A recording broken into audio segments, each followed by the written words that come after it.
Bismillah ar-Rahman ar-Rahim, and welcome everyone to our third hybrid Emirates Critical Care Conference. Without further delay, we will start our scientific program for today. The first lecture in our first session will be given by Professor Matteo Bassetti. He's all the way with us from Genoa, Italy. He is a professor of infectious diseases and health sciences in the University of Genoa, as well as the head of the infectious disease department in San Martino Hospital, Genoa, Italy. He is currently also the president of the Italian Society of Anti-Infective Therapy from Genoa, Italy. He will be giving to us a talk about new antibiotics, but he will be approaching it in a different way, not the shy way not to use. He will be saying, I will use new antibiotics. Professor Matteo, the floor is yours. So good morning. So I am Matteo Bassetti, professor of infectious diseases in the University of Genoa and working at San Martino East University Hospital in Italy. So my task today is discussing with you about novel antibiotics for antimicrobial resistant strains. Let's start with my disclosures. In the past 5 years, research grant advisor, consultant, and speaker in German. So what is the actual situation regarding resistance rate in major pathogens according to the WHO regions? You can see that almost everywhere, America, Europe, Eastern Mediterranean, Southeast Asia, Western Pacific, we have resistant bugs. The main bugs are indicated in this table.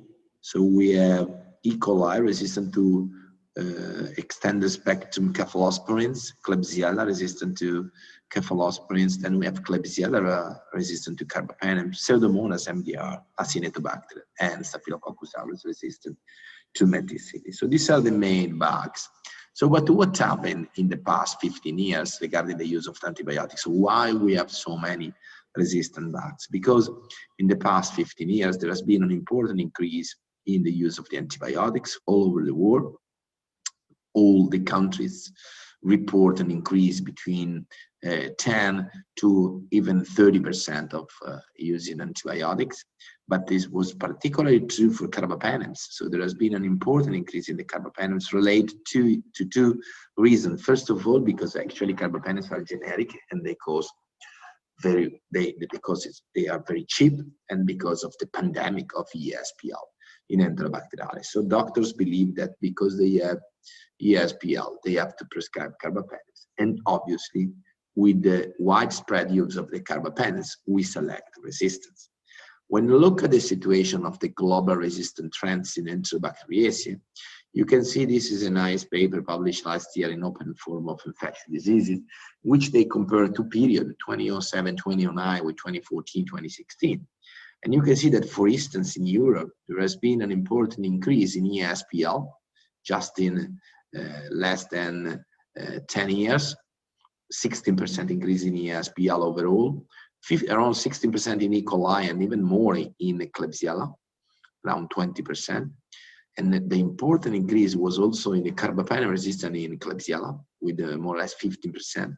Increase in MDR, increase in MDR E. coli, and a particular increase in MDR Klebsiella. So Enterobacteriaceae are actually very problematic in terms of resistant trend.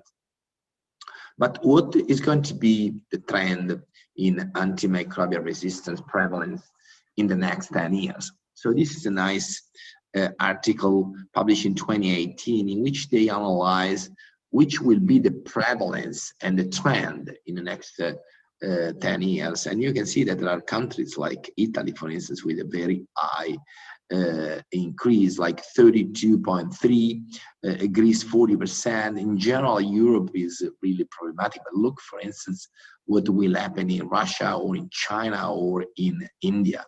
More than 45, 50% increase in the next 10 years. When you look at the situation, particularly in Europe, you can see that when you look at the bugs that account for more cases and for more death, we have in the first position E. coli resistant to third generation cephalosporin, followed by MRSA in a number of cases and a number of deaths, And then we have Klebsiella pneumonia resistant to third generation cephalosporin, and then Pseudomonas aeruginosa resistant to carbapenems. In this small box, we have several different bugs in which we have Acinetobacter baumannii and Klebsiella pneumonia carbapenem resistant. So, more or less, we have a lot of gram-negatives that are actually representing an important problem for our hospitals. And the problem is the emergence of Carbapenemases in gram-negatives. So we have KPC in Klebsiella and other enterics. We have metallobacteraemases in Pseudomonas aeruginosa.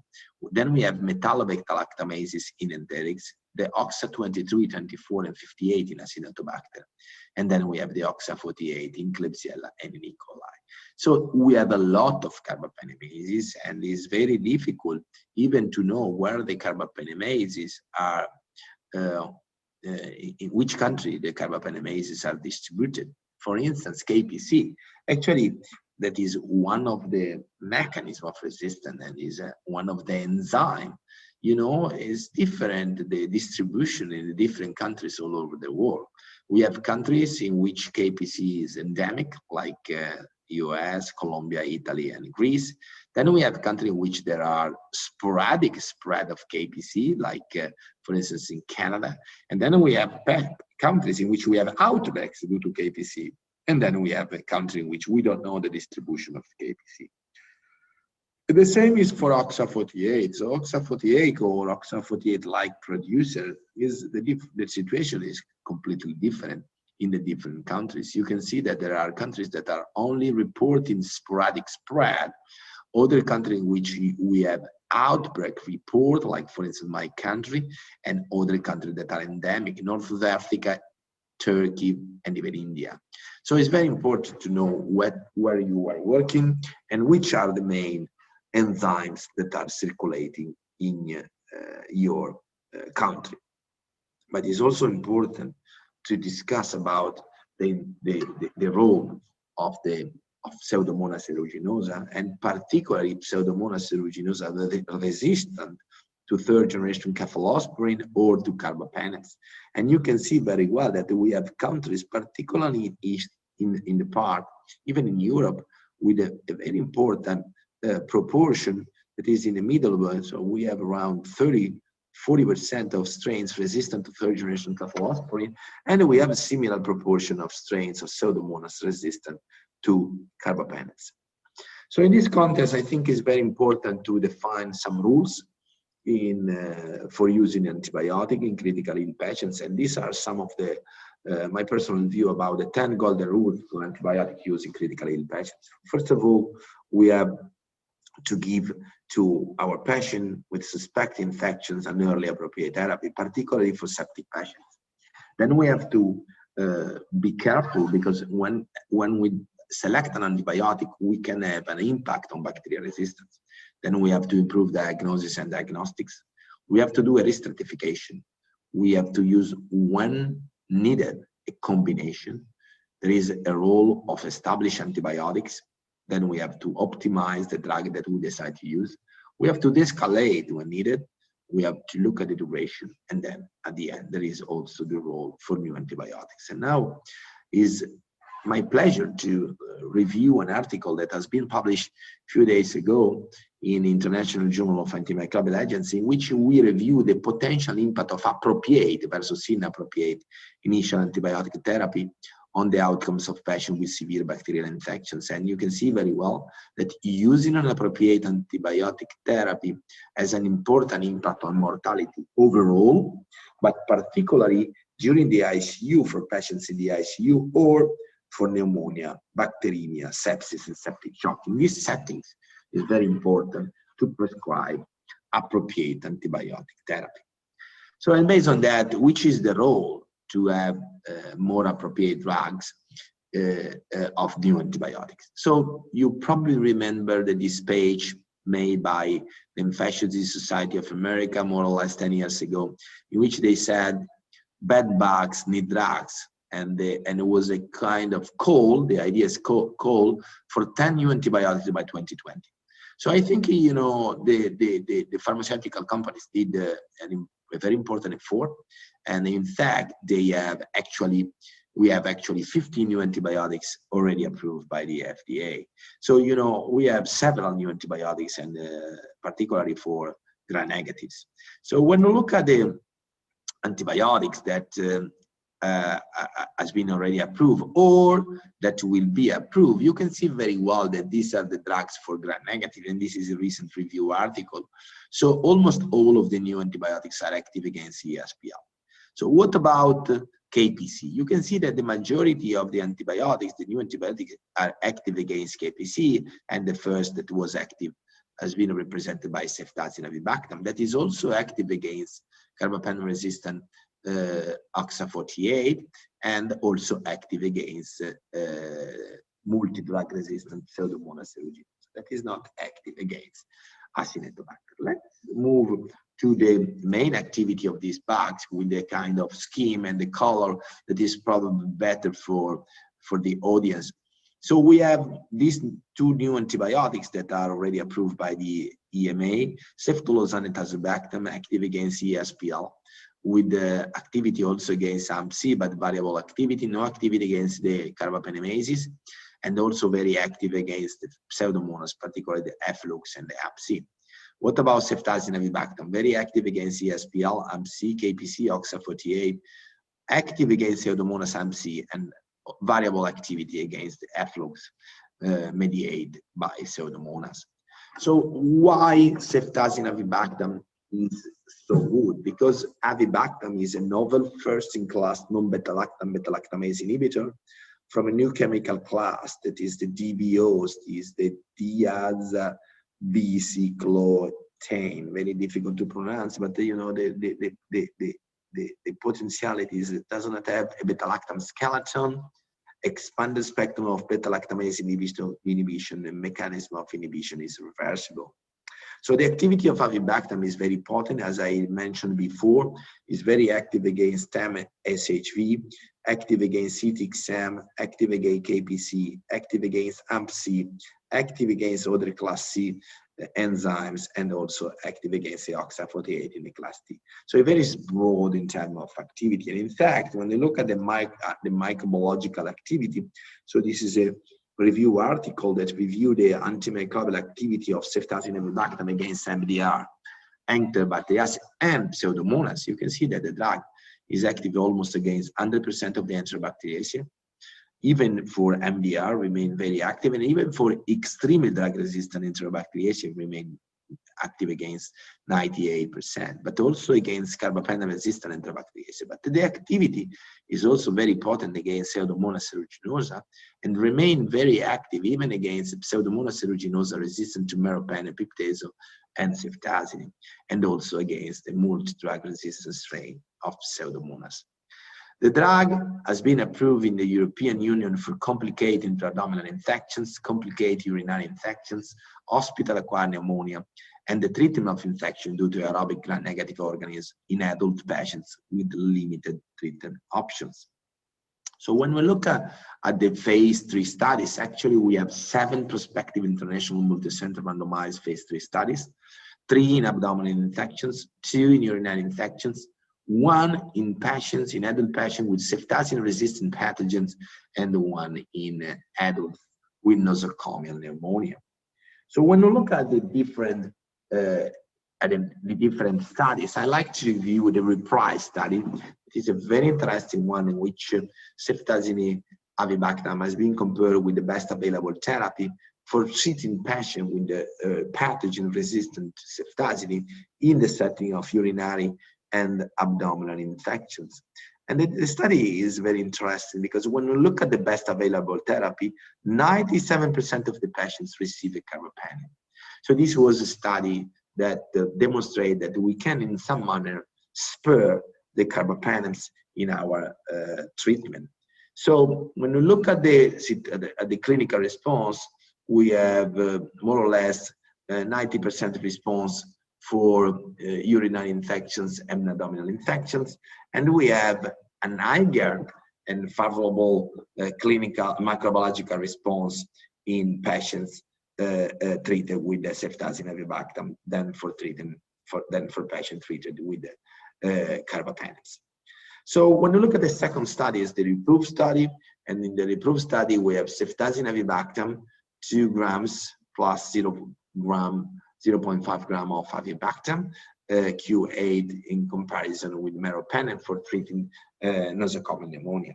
So these are the characteristics of the patients included. We have 356 in Ceftazidime-avibactam and 370 in meropenem, and you can see very well that we have the situation. We have the majority of the patients, many patients that were ventilated in both the arms. But what I like to show you is that these are the bugs included in the study: Klebsiella, Enterobacteriaceae, E. coli, Pseudomonas aeruginosa, and H. flu, and the data in the study show no statistically significant difference between using Ceftazidime-avibactam and meropenem. And for this reason, Ceftazidime-avibactam was approved for treating hospital-acquired pneumonia and ventilator-associated pneumonia.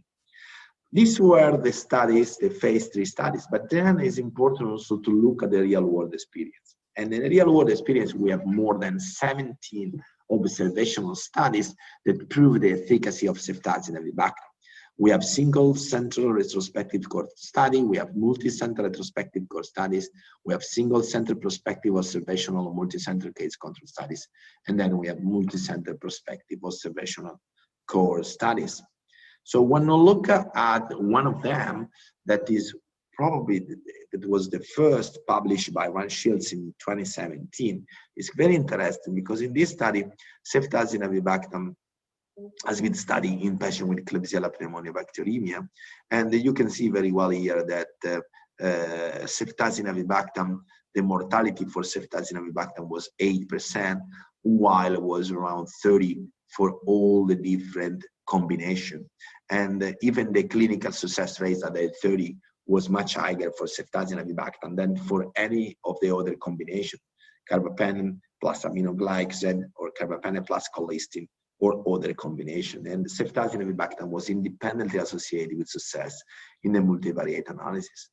The second study was a study published by Van Wil in Clinical Infectious Diseases, in which they analyzed the outcomes of patients with MDR Gram-negative infections treated with the Ceftazidime-avibactam or with colistin-based regimen. And you can see very well that the proportion of patients with the hospital death was much lower for Ceftazidime-avibactam compared to colistin, higher the proportion of patients alive, and higher the proportion of patients discharged home with Ceftazidime-avibactam. So the incident renal failure was 5% for Ceftazidime versus 13% for colistin. And at the end, the mortality was much higher for patient treated with the colistin than the patient treated with Ceftazidime-avibactam. The first study is the Italian study published by Mario Tumbarello, in which in the Italian study, in more than 130 cases of infection due to KPC, Ceftazidime-avibactam has been compared with the treatment without Ceftazidime-avibactam. You can see very well a higher survival rate. And it's very important also to look at the data in the multivariate analysis of factors associated with mortality. And you can see that any regimen that includes Ceftazidime-avibactam was protective for mortality in this study. So looking at the old versus new style treatment in carbapenem-resistant infections, so we can see very well that these are all the old options. And all the old options, you know, means that the mortality was ranging between 30 to 50%. So when you look at newer options, in particular Ceftazidime-avibactam, but not only, the mortality is much lower. So in treating CRE, probably Ceftazidime-avibactam is better than the older combination.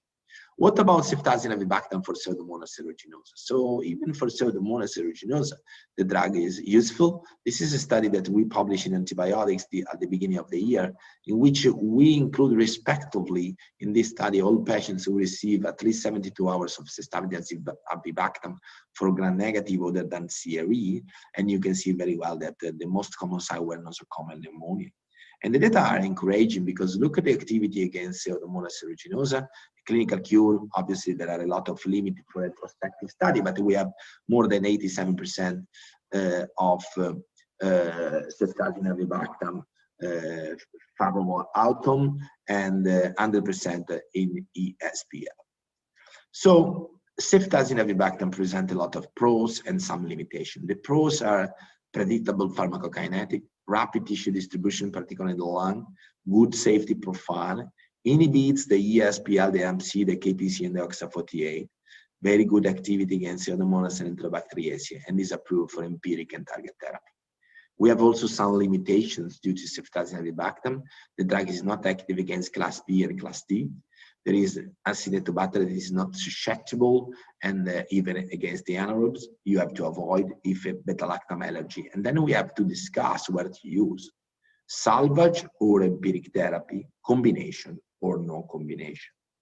So in any case, I believe that ceftazidime-avibactam is a good empiric choice for gram-negative MDR in urinary infection, abdominal infection, and hospital-acquired pneumonia. So what is the patient profile for ceftazidime-avibactam? So again, I think it's important to consider if the patient is septic.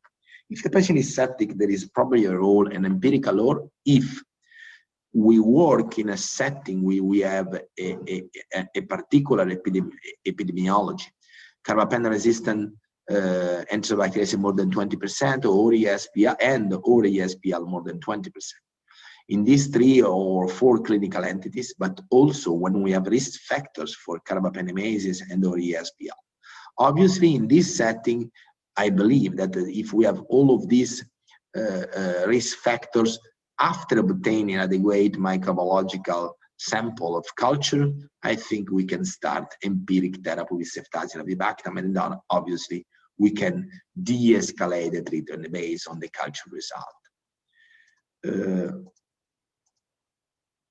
In conclusion, and this is my personal algorithm for the treatment of resistant gram-negative infections, I believe that there is a role for the newer options, but particularly for ceftazidime-avibactam that remain one of the drug of choice in combination for KPC, the drug of choice for OXA48, but also one of the drug of choice for treating Carbapenema-resistant Pseudomonas aeruginosa, eventually in combination with the colistin or aminoglycoside, phosphomycin or plasmomycin. So the new antibiotics for difficult to treat gram-negatives, this is more or less the pro and the cons. The pro of ceftazidime-avibactam has been already reviewed. Don't forget that in the next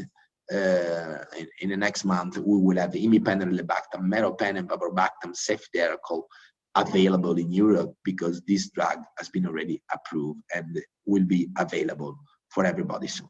Thank you very much for your attention. Thank you very much for your lecture. Good day, everybody. I will introduce our next speaker, Professor Philip Dillinger. He is a senior critical care attending Cooper University Hospital. He is the director of Cooper Research Institute, USA. He will speak about time-controlled adaptive ventilation. What is the right mode for COVID ARDS? Please take the floor, Professor Dillinger. Hello from Camden, New Jersey in the US. It's a pleasure to be with you and to be able to give this presentation. I'm very disappointed that I'm not in Dubai, as I have been many, many years, probably getting close to 10 years that I've been there for this conference. I want to thank the organizers of the meeting, and in particular, Professor Al-Rama, for inviting me to participate again and inviting me to talk about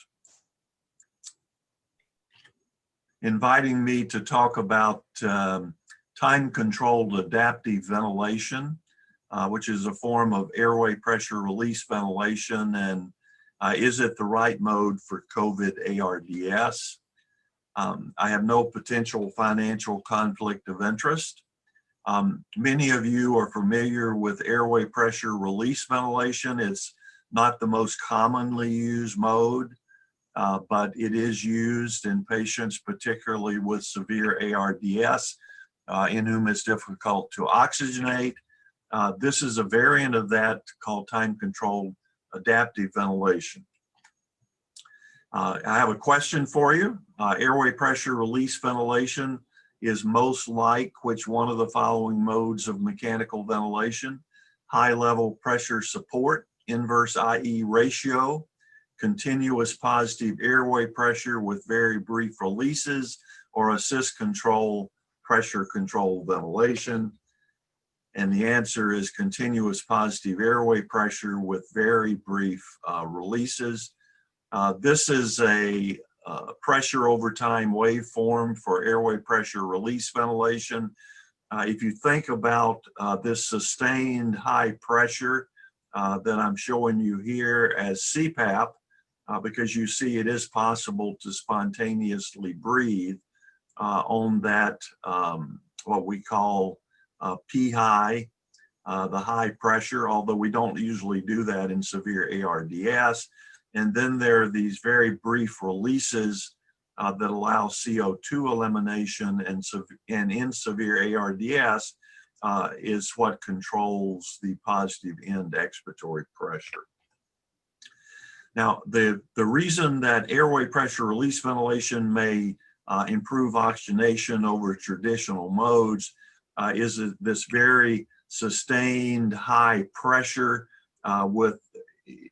allows continued recruitment through communications across the alveoli, the pores of Kahn. Now, I mentioned that we do allow spontaneous breathing. It is possible on APRV, on P high. We don't usually do that in severe ARDS, but there is an advantage of that, allowing spontaneous breathing, and that is with controlled mechanical ventilation and no diaphragmatic effort. The ventilation, the tidal volume is delivered to the non-dependent areas of the lungs primarily. That's because the abdominal contents offer a barrier for pushing the diaphragm down in the dependent areas. With spontaneous breathing and diaphragm movement, you get much more ventilation to the lower, to the dependent areas, which is where gravity is taking the blood flow, so you have better VQ matching.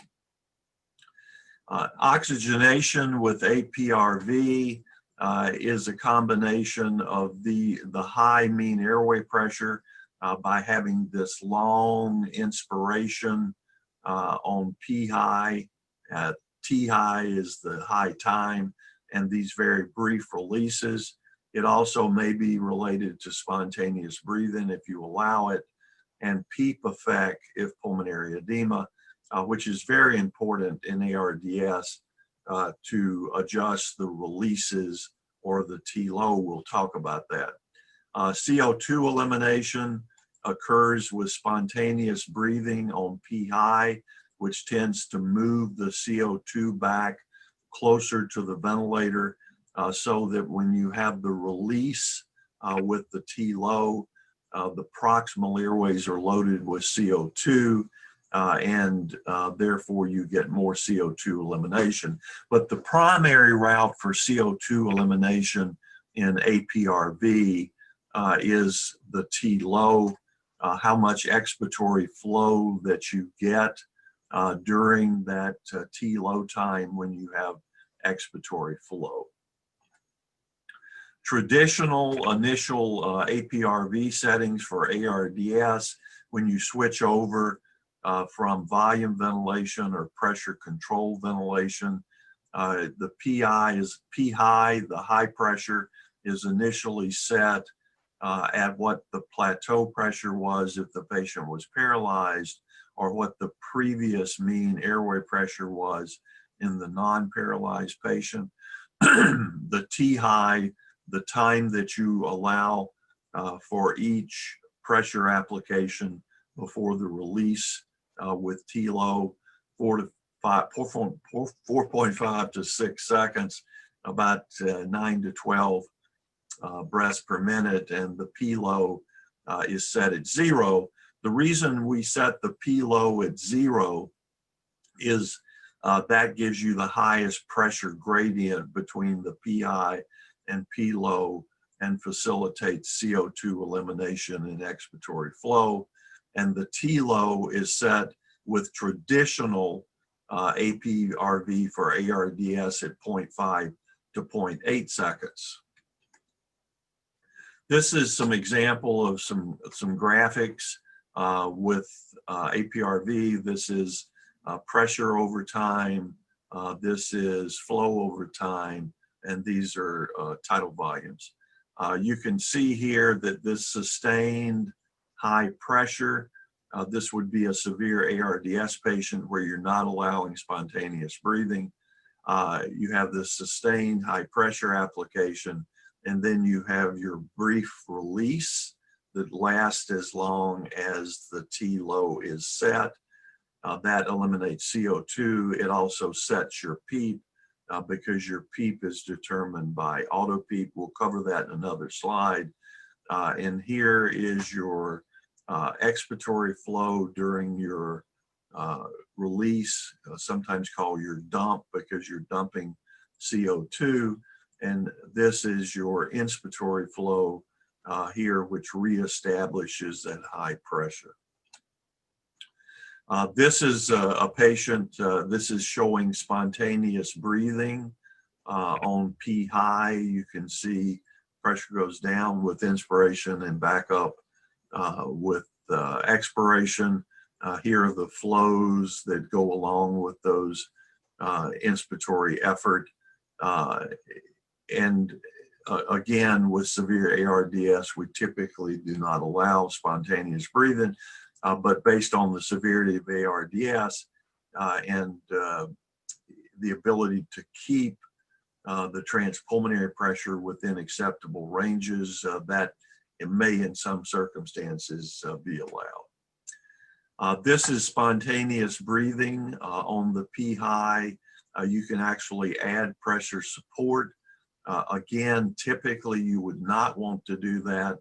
The reason that we don't typically allow spontaneous breathing with severe ARDS or application of pressure support is that adds to the transpulmonary pressure, which is the driver for ventilator-induced lung injury. So using traditional ventilator modes, we determine positive end expiratory pressure by set PEEP, typically 12 to 20. We don't typically want auto PEEP in traditional ventilation of ARDS, and our total PEEP is determined by the set PEEP on the ventilator. It's different with time-controlled adaptive ventilation, TCAV. With TCAV, we actually set the PEEP at 0 because we're trying to facilitate the expiratory flow when we do the dump to get rid of CO2. And then it's the how long we allow that dump or that expiratory time that determines the auto PEEP. And in this case, the auto PEEP is the total PEEP and not the set PEEP. So a big difference.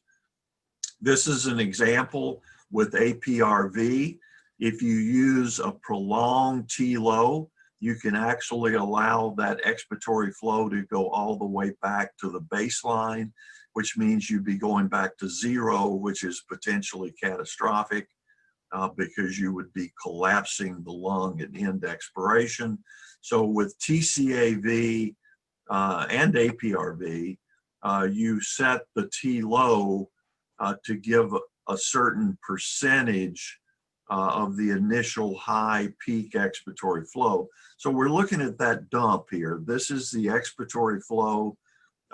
We're coming off the P high and we're allowing the expiration to occur from that P high. And here you can see there's an initial high peak expiratory flow because the gradient between the P high and the P low, which is your 0, gives you a high peak expiratory flow, and then it goes down. How do we keep lung open at end inspiration as part of the open lung strategy? With traditional ventilator modes, many of us choose the PEEP based on optimal compliance. which means that we measure the driving pressure, which is the difference between the plateau pressure and the total PEEP, which is usually the set PEEP, for a tidal volume. So we decide we want a tidal volume of 400. And then we use various PEEP settings to see which one gives us the lowest difference between PEEP-LAT and total PEEP, and that's using driving pressure to set PEEP. With APRV, we can still set the T low based on measuring the auto PEEP, although it's difficult to do on some ventilators, and we can still calculate the driving pressure. But what I'm going to talk about in the closing part of this lecture is the alternative of using expiratory time to optimize the open lung strategy, and that's called time-controlled adaptive ventilation. And time-controlled adaptive ventilation is setting the T low on APRV to a percentage of the initial peak expiratory flow at the end of expiration. So with APRV, we've got that sustained high pressure application. We've recruiting a lot of lung, and with the open lung strategy, we use expiratory time to maintain that lung recruitment. And we use a very short T low, a very short expiratory time, a very short dump time to maintain a very high percentage at end expiration of that initial highest peak expiratory flow. Looking at what happens with APRV, you apply, you reestablish that P high, and then you maintain that P high for a long time period, and you continue to get recruitment. And then when you allow the dump with the T low, it very quickly starts de-recruiting. So the trick would be to keep that T low very short to avoid losing that recruiting lung. So animal data and small human trials support which of the following as the optimal end expiratory flow, peak expiratory flow percentage with use of APRV and severe ARDS. So here the question is, if you look at that initial peak expiratory flow with the dump, it's going to be at its highest because the gradient is high between P high and P low, which is set at 0. So do we want 0 to 25% at end expiration? Do we want 25 to 50? Do we want 50 to 75? Or do we want 75 to 100? And the answer is we want 50 to 75. And I'm going to show you some data that most people feel that 75% is the most appropriate target. This is a study done in large animals. It compared controls in which there was no PEEP application with 5 centimeters of PEEP with APRV TACV at 10%, a PEEP of 16, which is a more traditional PEEP application, and the TCAV 75%, which is what I'm going to tell you is likely in 2020 the best TCAV setting. And the yellow represents open alveoli, and what you can see here is that the TCAV method of APRV setting the end expiratory flow at 75% of the peak gives the most open lung. This is another example of setting the T low to give 75% of this initial peak. 75, here's your initial peak where the pointer is, and here's your end expiratory flow, and it's 75%. Here's another example. Here you notice the peak expiratory flow rate, the more rapidly trails off the slope, that's because the lungs are stiffer. In closing, this is just one of our recent severe COVID ARDS patients that had a compliance of 9 mLs per centimeter of water. This patient was on ECMO. This patient did very well with TCAV. We've had other patients that have done very well. There's no randomized controlled trials of TCAV in ARDS or in COVID-19, but in these very stiff lungs, using APRV and setting the T-low to give 75% of the peak is proposed by some. Limitations of APRV is the effect of spontaneous breathing on transpulmonary pressure, but I mentioned in general in severe ARDS, we do not allow spontaneous breathing. We heavily sedate or even paralyze. Probably should not be used in the presence of large bronchopleural fistulas or severe obstructive lung disease, the latter because of impediment of expiratory flow. And so in summary, what have we said? We've said that we've been using APRV in severe ARDS. Some of us have for years. We used it because the high mean airway pressure recruits a lot of lung while it still maintains an acceptable P-plat to avoid ventilator-induced lung injury. The PEEP level is controlled traditionally by the amount of auto-PEEP as determined by how you set T-low and what the pressure gradient is between P-high and P-low. And now with this newer concept of APRV, the time-controlled adaptive ventilation, we maintain an open lung strategy by using very short expiratory times. That short expiratory time, because the lung that has very short time constants empties very quickly. So you still are able to effectively get rid of CO2, but at the same time not allowing a lot of lung to collapse. In animal studies, setting T-low to give an expiratory flow of 75% of the initial peak optimizes open lung. And our anecdotal experience here at Cooper and single center studies support the potential for clinical utility in severe COVID ARDS. But I'll finish with what everybody finishes with, which is more research is needed. I need to acknowledge David Pitts from Alabama and Josh Farkas from pulmonarycrit.org for some of the slides that were either used or adapted for use in this talk. I thank you very much for your time. I love being in Dubai. I'm sorry I'm not there this year. I hope to see you next year. Thank you. Thank you very much, Professor, for a very informative presentation on the APRV.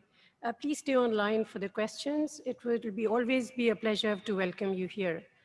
Now I would like to introduce Dr. Mahmoud Ghanayem, our next speaker. He's the head of the emergency department in the Dubai Hospital and also the vice president of Emirates Society of Emergency Medicine. He is very active, not only being head, but during the influx of the COVID, he was really, truly very active. And that is what his lecture is all about.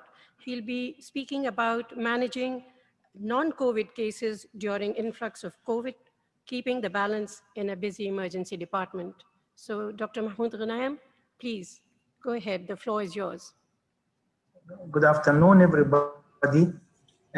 First, let me start by thanking the Emirates Critical Care Society with all the members for inviting me to give this presentation. Though I am admitted in Dubai Hospital, and currently I'm talking from my room. And my talk is a little bit very sensitive. It is regarding managing non-COVID cases during influx of COVID cases, how we can keep the balance in a busy ED. Myself, I'm a consultant emergency physician, and I was a team leader for COVID-19 patients. So I was involved in both issues. The challenge of emergency medicine facing the COVID-19 outbreak is that hospitals and emergency departments in particular try to adapt to the ever-increasing flow of patients with suspicion of infection who constitute a serious access blocks. And you know that our emergency medical services had a prominent role in triage of suspected patients to limit their visits to the emergency departments. Everybody worldwide have few data to estimate the deadlines of this infection. We know that chronic and acute diseases encounter delayed care and suffered from resource shortage during this pandemic. Emergency physicians themselves are at the forefront, and reports showed that our clinical work was a lot more difficult, although it was not easy already, we know that. And the surge put emergency workers at risk from potential contamination, risk from the effect of extended shifts work, and being away from family. This figure show you how the number of visits to the emergency department declined during the pandemic. These are figures from my department, and you show that it showed that there is a dramatic decrease in the number of visits, and the visits which occurred during the peak of the pandemic were almost all COVID-19 victims. And this is another figure to show. We know that the number of visits to the ED decreased almost by 60% during the peak of the pandemic in our department. But this is also worldwide. You can see that there are statistics from the states showing that there is a 42% decrease or decline in the number of visits to the emergency department. Now, in the 10 weeks following the declaration of COVID-19 national emergency, visits to the emergency department declined for heart attacks, strokes, and uncontrolled blood sugar in a significant figures. What happened to us? We noticed that there is a decline in the number of visits with ST elevation myocardial infarction cases during the months where was the peak of the COVID-19. One of the challenges we were facing during this in caring for our patient now is that time, need power, and need knowledge, and we will make sure that this was not on the expense of managing other patients who are non-COVID-19 victims. One of the aspects is that we have burned out physicians working extended hours, and we know that most of the physicians during the peak, especially emergency physician, up to 24 hours, and they were not sleeping at all. During my experience in the pandemic, I noticed that now the code blue is an issue because we have to go for protected code blue. And when managing code blue, we know that seconds is very vital. But still, we have to have a protected code blue, and we have to make a CPR while we are wearing all our PPEs. It may take time to wear all these PPEs and change it between different patients. And we know that we were minimizing the attendance, so the code blue was attended by the minimal needed patients and the aspects of intubating patients. And we know that the World Health Organization and the American Heart Association lists CPR as an aerosolizing medical procedure. Now, to get a safe emergency care during the COVID-19 pandemic and treatment for non-COVID issues, we know that there is universal masking. Emergency rooms require that everyone wear a face mask. And the face mask most of the time is N95, and it should be weared while you are on duty. We have to screening at all entrances, screen everybody, and divert those with fever to other places. We have to separate waiting areas for people who have or may have COVID-19 and on a strain of space. And there is frequent cleaning and disinfecting. Between every 15, 20, 30 minutes, we have to clean the rooms, waiting room, restroom, services, and the social distancing. And check in and waiting areas in emergency room and hospitals are rearranged for social distancing. One of the most important issues while preparing our emergency is prepare the ED and hospital as much as possible. The WHO came with a checklist. Each hospital has a checklist that we are prepared to manage COVID and non-COVID cases. We have to identify suspected cases so that they will not be mixed with cases who comes with different diagnoses. We have to establish a screening or a triage process to divide patients to low acuity, medium acuity, and high acuity, and send those with low acuity, divert them to the nearby surge clinic if available. And we have to maintain safety goals, minimize the volume of patients in the ED, and we adopt that triage 4 and 5 who are labeled as non-emergency cases, either diverted totally to the BHC primary health care. And by this, also you have to be cautious because you may divert patients who have serious diagnoses. The team quickly made changes. They have to do so to meet the challenge of caring for patients with COVID-19 symptoms while they continue to care for the patients with other urgent care needs. So the department changed its setting totally. And we know that sometimes we use every single space in the emergency department, but we have to be cautious not to mix those suspected to have COVID from those who come with non-COVID diagnoses. One of the key important elements is the teamwork.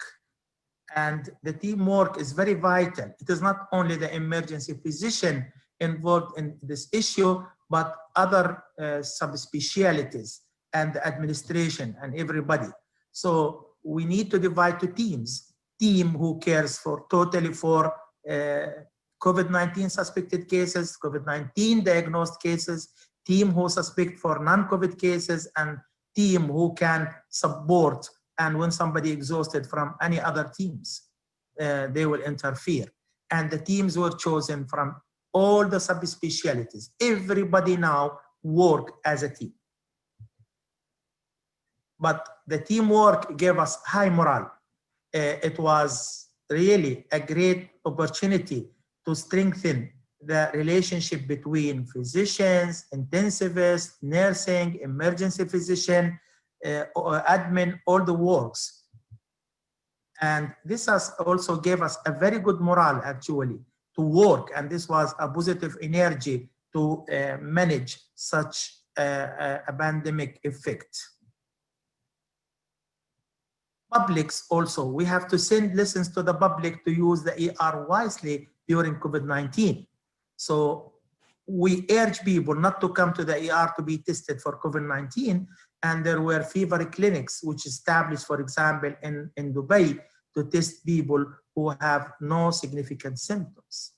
And for medication refills, they have to call the pharmacy, and there was home delivery, and you can urgent and primary care center for non-life-threatening or urgent if urgent care is not needed that much. This slide showed you that to manage non-COVID cases during COVID cases, the mentality has to change. And there are 4 pillars. The first pillar is the organizational preparedness. and timely adjustment of the departmental function. Multidisciplinary cooperation is very vital. Timely provision of adequate protective medical supply and trust in the organization. Personal preparedness, self-adjusting psychology, professional nursing values, physician values, knowledge seeking, actively communicating between each other, and also family and patient preparedness, and there must be an active cooperation. And the fourth pillar is deficiencies and challenges should be in a wisely manner and settled. The Royal College of Emergency Medicine recommendation for resetting emergency care came out, and it stated that there should be improved infection control, reducing crowding and improving safety, patient under the care of specialist teams, physical ED redesign, and using COVID-19 testing for best care and metrics to support reduced crowding. So ladies and gentlemen, message is that many hospitals gave welcome extra space to the emergency medicine service. Quickly building jobs were carried out to increase the amount of space where potentially infectious cases could be seen. Many changes have been implemented very quickly, and the normal safeguards to ensure they work as intended may be missing. And in these cases, it's important to evaluate the changes carefully and adapt where necessary. Some changes may have been harmful, and it is important we are alert to how these might affect our patients. Thank you very much. Thank you very much, Dr. Mahmoud, for this informative presentation. Before I move to our next speaker, I just want to assure our audience, because Dr. Mahmoud mentioned at the beginning that he is currently admitted in the hospital. I just want to assure everybody that he's doing very fine, and in a very short time, he'll be on his way home. We cannot afford that Mahmoud will not be on his usual scale of work. Now, give me a great pleasure to move to our younger generation, because we, like people like me and Mahmoud, are already senior citizens. So it is time now to hand it over to our younger generation. So our next speaker is Dr. Monaza Shodari, who actually left us here in Dubai to go to complete her studies in the United States. And she's currently in the Hennepin County Medical Center in Minneapolis. She will be giving us a presentation about a COVID, a knockout. And she will be focusing on the thrombotic problem which we are facing with COVID disease, and the VTE prophylaxis which is being designed in her center. Monaza, the floor is yours. Good morning, everyone in the US. Good afternoon to everyone in Dubai, and good evening to the rest of the world. Firstly, I would like to thank Dr. Hussaina Rahma and Dr. Zainab for allowing me the opportunity to speak at the ECC. My topic today itself needs no introduction and is considerably a very controversial and hot topic in the realm of COVID-19. I'll start off by saying that I do not have any disclosures, and neither have I received any funding for this presentation. Running through the learning objectives for today's topic, firstly, I will go through a very, very brief introduction on COVID-19, as I'm sure everyone is well versed in that. I will go through the pathogenesis, a little bit about COVID-19 itself, and following with some postulated theories of thrombosis. And after that, I'll be discussing some guidelines related to anticoagulation, particularly the ones that have been implemented at the hospital that I'm working in. So as we know, COVID-19 first began in late 2019 with the first case diagnosed in November. And from then on, for the next few months, it was treated as it was seen to cause a very severe acute respiratory distress syndrome. And much of the treatment strategies revolved around that, as well as the cytokine storm and the hyperimmune response that it also produced. And that was also shown to be associated with high mortality. However, it was by early 2020, it was seen to have effects on not only the lung vasculature, but to also have a number of complications in all other organs. It was only after initial autopsies that showed microthrombi in the lung vasculature that led to other papers that showed that a lot of the mortalities were associated with DVTs and VTEs and other thrombotic complications. As you can see here,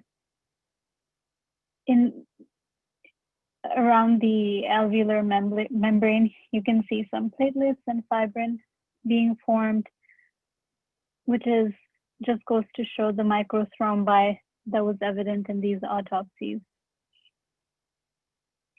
By February 2020, the early studies from China came out that revealed abnormal coagulation studies with D-dimers well above normal limits, as well as how it was associated with increased patient mortality by almost 18-fold. And at first, these abnormal coagulation parameters looked somewhat like DIC, but it was when looking closer, the labs didn't fit the usual DIC that we're used to. And further autopsies showed features consistent with thrombotic occlusions of the pulmonary vasculature. And this was a crucial point after which there was consideration of early application of anticoagulation in severe COVID-19.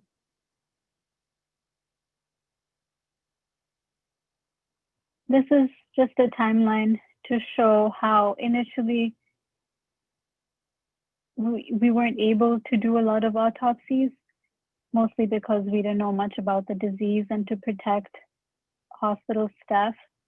So at first there were very few autopsies done and very limited time span. And initially it focused around the acute liver injuries and the ARDS aspect of it.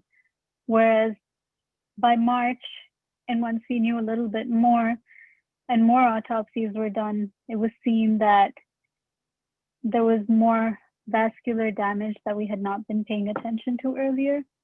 And furthermore, in the smaller airways and in the smaller vessels as well. Most of the published data suggests that PE and DVT occur despite thromboprophylaxis that most ICU patients would have been receiving. And 31% of critical ill COVID-19 patients had thrombosis, with most events being VTE. This was a study done across 3 hospitals in the Netherlands. And in this, what showed was that patients had both venous and arterial thrombi, with venous being the most predominant.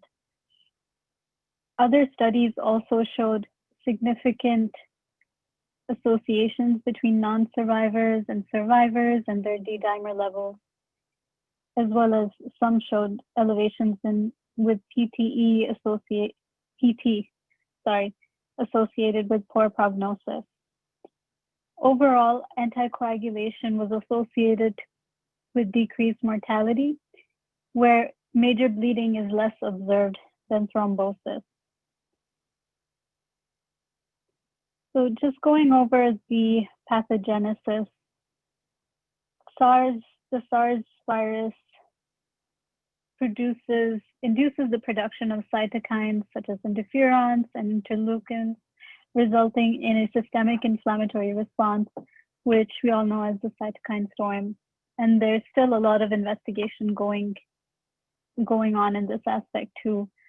And so the cytokine concentrations themselves can lead to systemic thrombi that can just go about anywhere, cause cerebral infarction, MIs, as well as lower limb arterial thrombosis. Another thought is that it can cause direct injury to the vascular endothelium. And it seems most likely that this may be the cause of thrombogenesis. And how it does this is that first it binds to the ACE receptor. And we know that these receptors are most commonly in the lungs, but not well known is that these also exist in the heart, the kidneys, the intestinal tract, and in very high concentrations in the vascular endothelial cells. So after that, you have resultant, after you have vascular endothelial injury, you follow the platelet adhesion, aggregation, and tissue factor release, resulting in more thrombus formation in the vasculature. And this just continues on and on, where one thrombus leads to a resultant another thrombus and can lead to, again, microthrombi within, as well as microemboli. And what was seen was that there was a close relation between levels of D-dimer and COVID-19 disease severity. And this is without changes in PT or in platelets, which favors against DIC.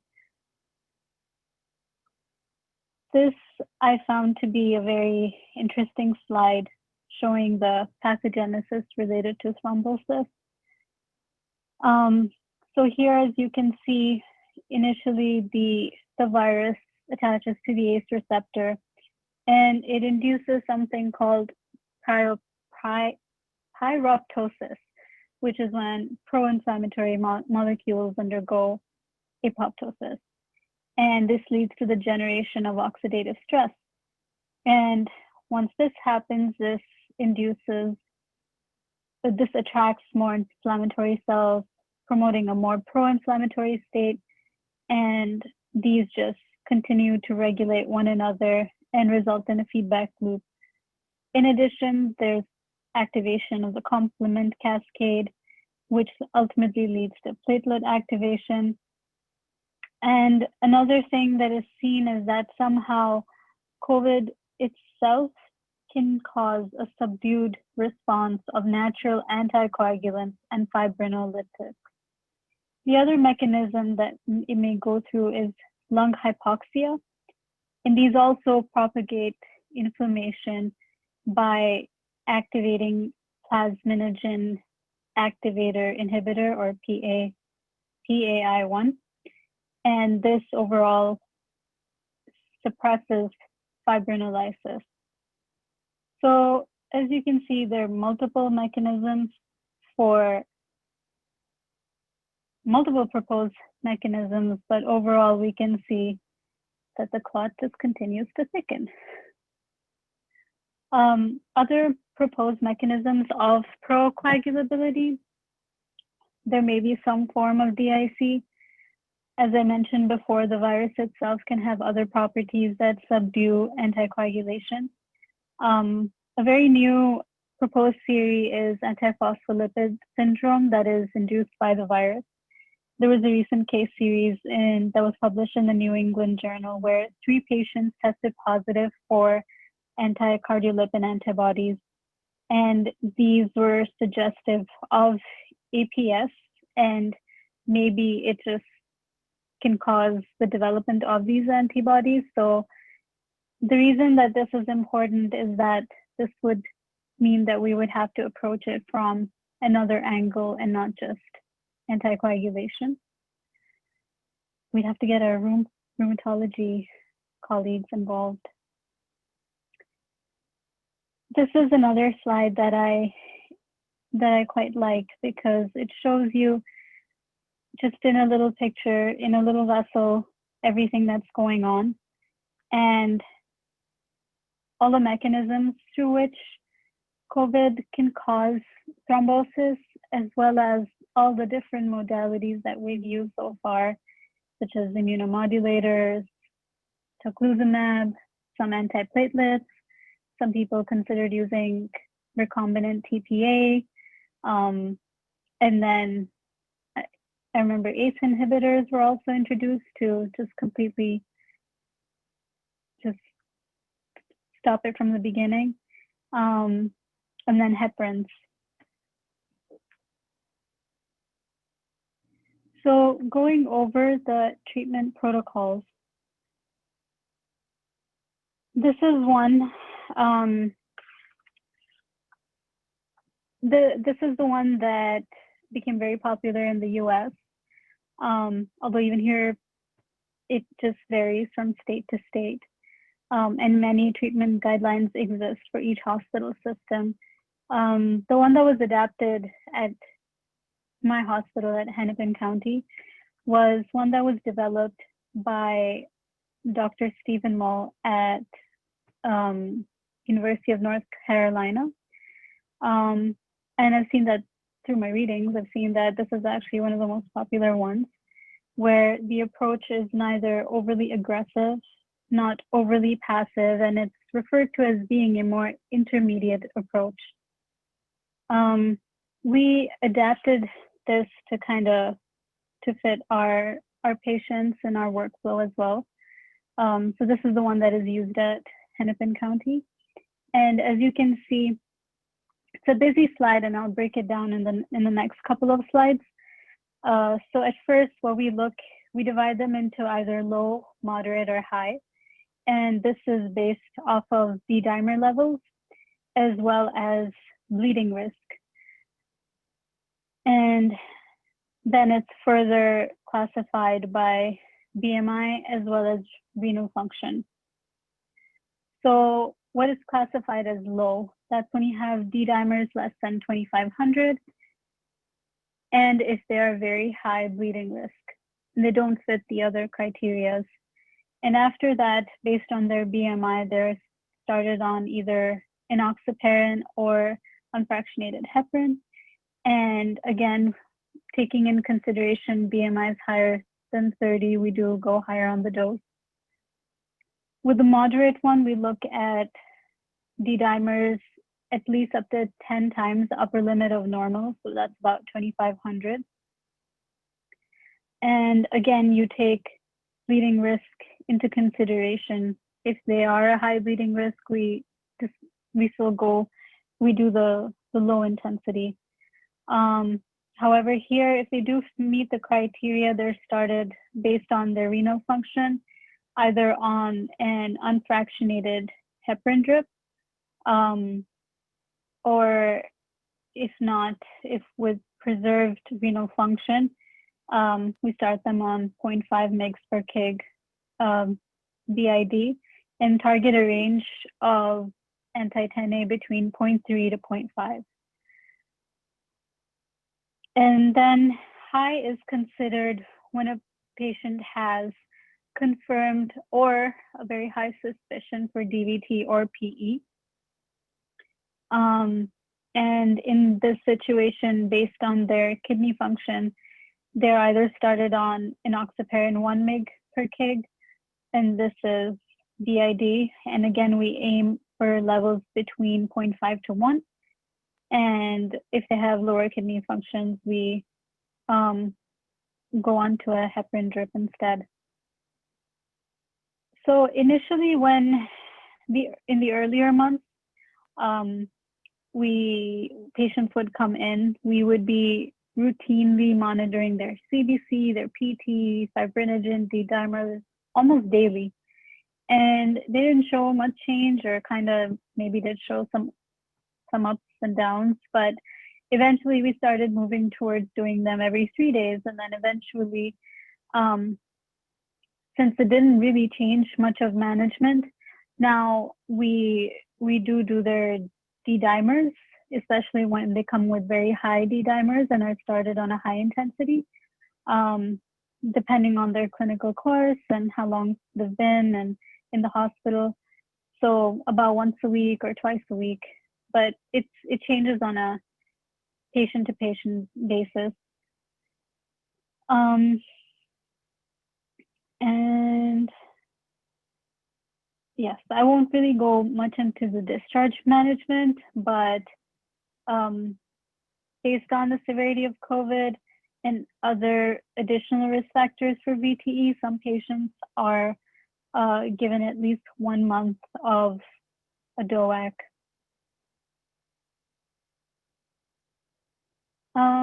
So this slide is an interesting one, and this is one of the ones that really sparked all the talk on more aggressive anticoagulation in patients. So this was a retrospective analysis of over 2,000 patients from a single center in the US, which showed about similar in-hospital mortality when comparing patients who received anticoagulation and those who did not. However, when they further stratified based on those who were on mechanical ventilation or critically ill, it was seen that 29% of those who received anticoagulation versus 62% who did not receive anticoagulation died. And this, even though this study had a lot of critique, it had a lot of limitations, including survivor bias and lack of description of other therapies that may have been used at that time. It does further show that maybe, at least in a certain subset of groups in the critically ill, that anticoagulation might actually be beneficial. And this just goes to show the further need for more prospective trials. Other considerations and other hospital systems sometimes use DOACs instead. And these, again, they're easy to administer. However, they're difficult to monitor. And another consideration that needs to be taken into account is that almost every month we have a new antiviral or some medication that could potentially have adverse drug interactions with DOACs. So with that in mind, I think, and without a lot of evidence, it would be more wise to be using something like low molecular weight heparin, which has less drug-to-drug interactions overall.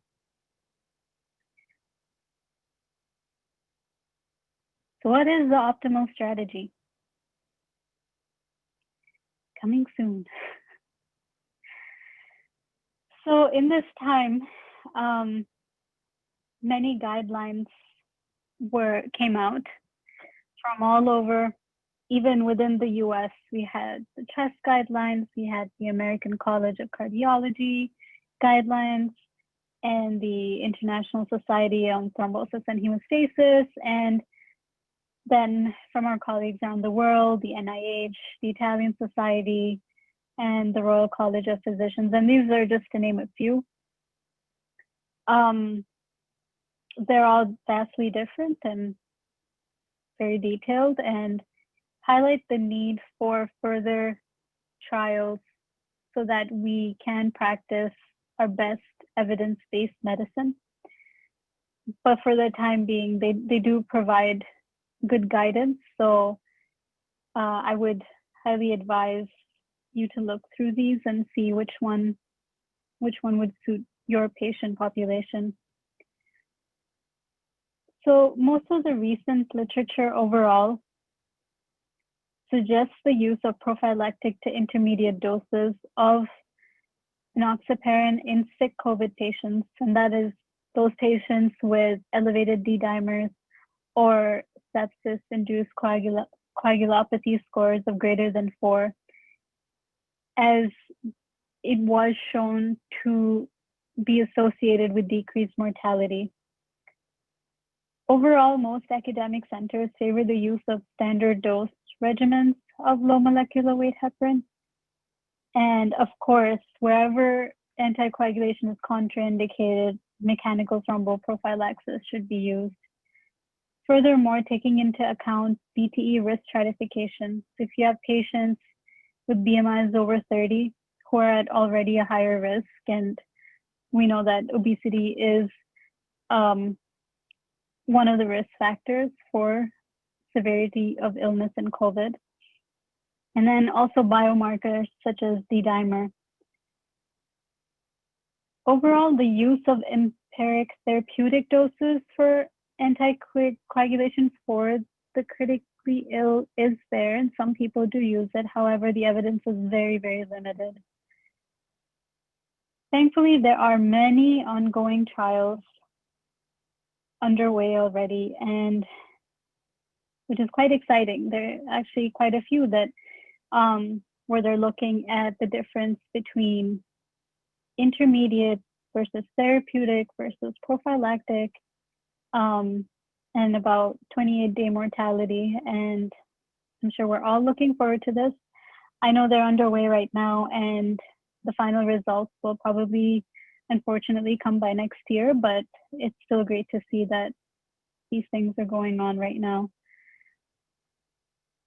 And just a short thing about duration. So this slide talks more about prophylaxis post-discharge, because while they're inpatient, it's difficult to say, because with each day they're in the hospital, they're immobile even longer. So it would warrant to continue anticoagulation. And at times we do measure D-dimers if they're at high levels to see if they've gotten lower, and sometimes we do adjust.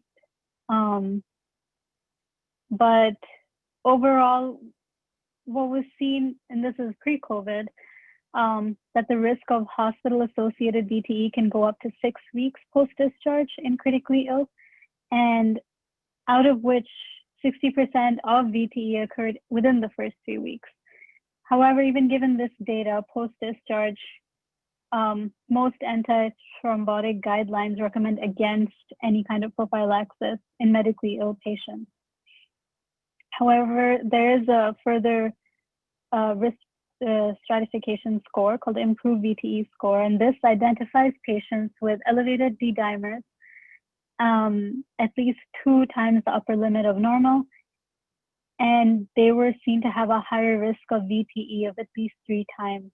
And it showed that there would be some benefit in this patient population, which is why in COVID, it is reasonable to consider extended duration for up to from 2 to 6 weeks post-discharge, especially in those who are at a low risk of bleed, but have high VTE risk factors such as age, length of stay, cancer, or a history of prior VTE.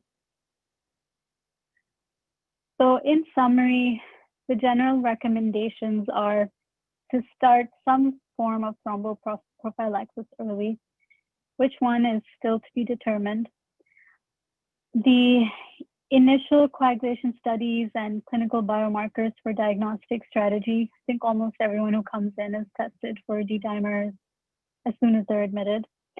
And in particular, since we're giving these patients such high doses of anticoagulation, monitoring their bleeding is crucial. And while thinking about anticoagulation, it's important to risk stratify based on their BMI, their renal function, and also if in your clinical practice DOACs are more used, consider the drug-drug interactions. There have been some papers that have come out that have these nice tables where they write out all the drug interactions between all the new mAbs and the DOACs. And of course, use mechanical prophylaxis where you can. And overall, consider the duration of anticoagulation during as well as post-hospitalization. Overall, just think in mind, do not let the clot thicken. These are my references. And thank you very much for listening.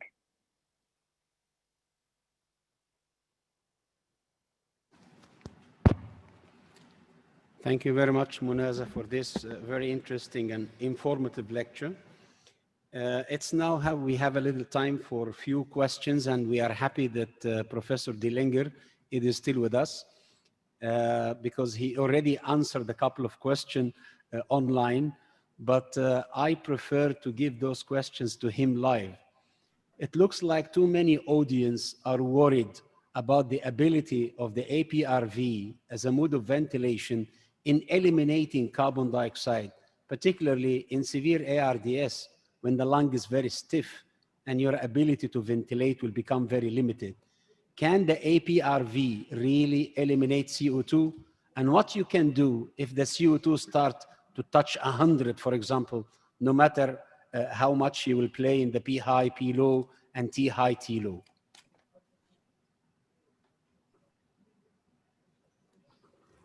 Ashraf, can you see me? Can you see me? Yeah, of course we can see you and we can hear you very well. Please go ahead. Okay, it's good that this is not unusual for me to be up this time of morning. So when it comes to CO2 elimination and APRV, there's a couple of questions related to the fact that CO2 elimination with APRV occurs both from spontaneous breathing on P high, which it's additive to what the primary CO2 elimination tool is with APRV, and that's the dump or the expiratory time, the T low, the decompression of P high. So if you're not spontaneously breathing, it does to some degree decrease CO2 elimination, but since it's not the major factor, it may not be as big of an issue. Concerning the CO2 buildup, that's something we do normally even with traditional volume and pressure controlled ventilation. Now, the thing that works nicely for you with APRV, and particularly with TCAV, is that if you think about the lung being recruited during that P high application, and then when you release it to T low, the parts of the lung that have time constants that allow very quick emptying are going to empty first. So you take advantage of that. Those acini and groups of acini, when you do that real short T low, you're going to get very quick emptying of those, and that's going to be your major CO2 elimination. So the theory behind the TCAV is that with that very short expiratory time, you're allowing the alveoli that empty very quickly to get rid of a lot of CO2, but don't let them collapse totally. So the answer is yes, you can get satisfactory CO2 elimination. And if you can't, the best option is VV-ECMO if you have that capability for CO2 elimination and for oxygenation as well. Thank you. One more issue was related to the actual PEEP measured during the APRV. We are trying, using this T high and T low, to create what looks like an O2 PEEP. But actually, we don't know what is the actual PEEP the patient is receiving. And everything about the ARDS ventilation before was about the optimal PEEP. Now, we actually don't know what is the PEEP. There is some O2 PEEP, but even the measured one on the curve does not represent the actual PEEP the patient is receiving. Yeah. So, I tell you, as someone that considers themselves to be an expert on APRV, it was only in recent years that I realized that particularly on some of the newer ventilators, you can indeed do an expiratory hole and actually measure auto PEEP.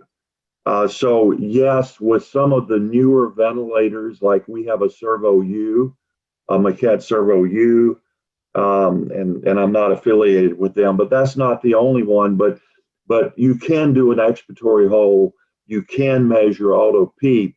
You just need to be aware that if you look at that graphics display, it displays a PEEP that is indeed higher than a set PEEP of 0. That is not the true PEEP. The only way to know the true PEEP is to actually measure auto PEEP. But I would just add that it may be that how much time you allow for expiration is more important than setting a PEEP traditionally using a threshold resistor. Because typically we use a threshold resistor and we set the PEEP that controls the expiratory flow and maintains the pressure that we want.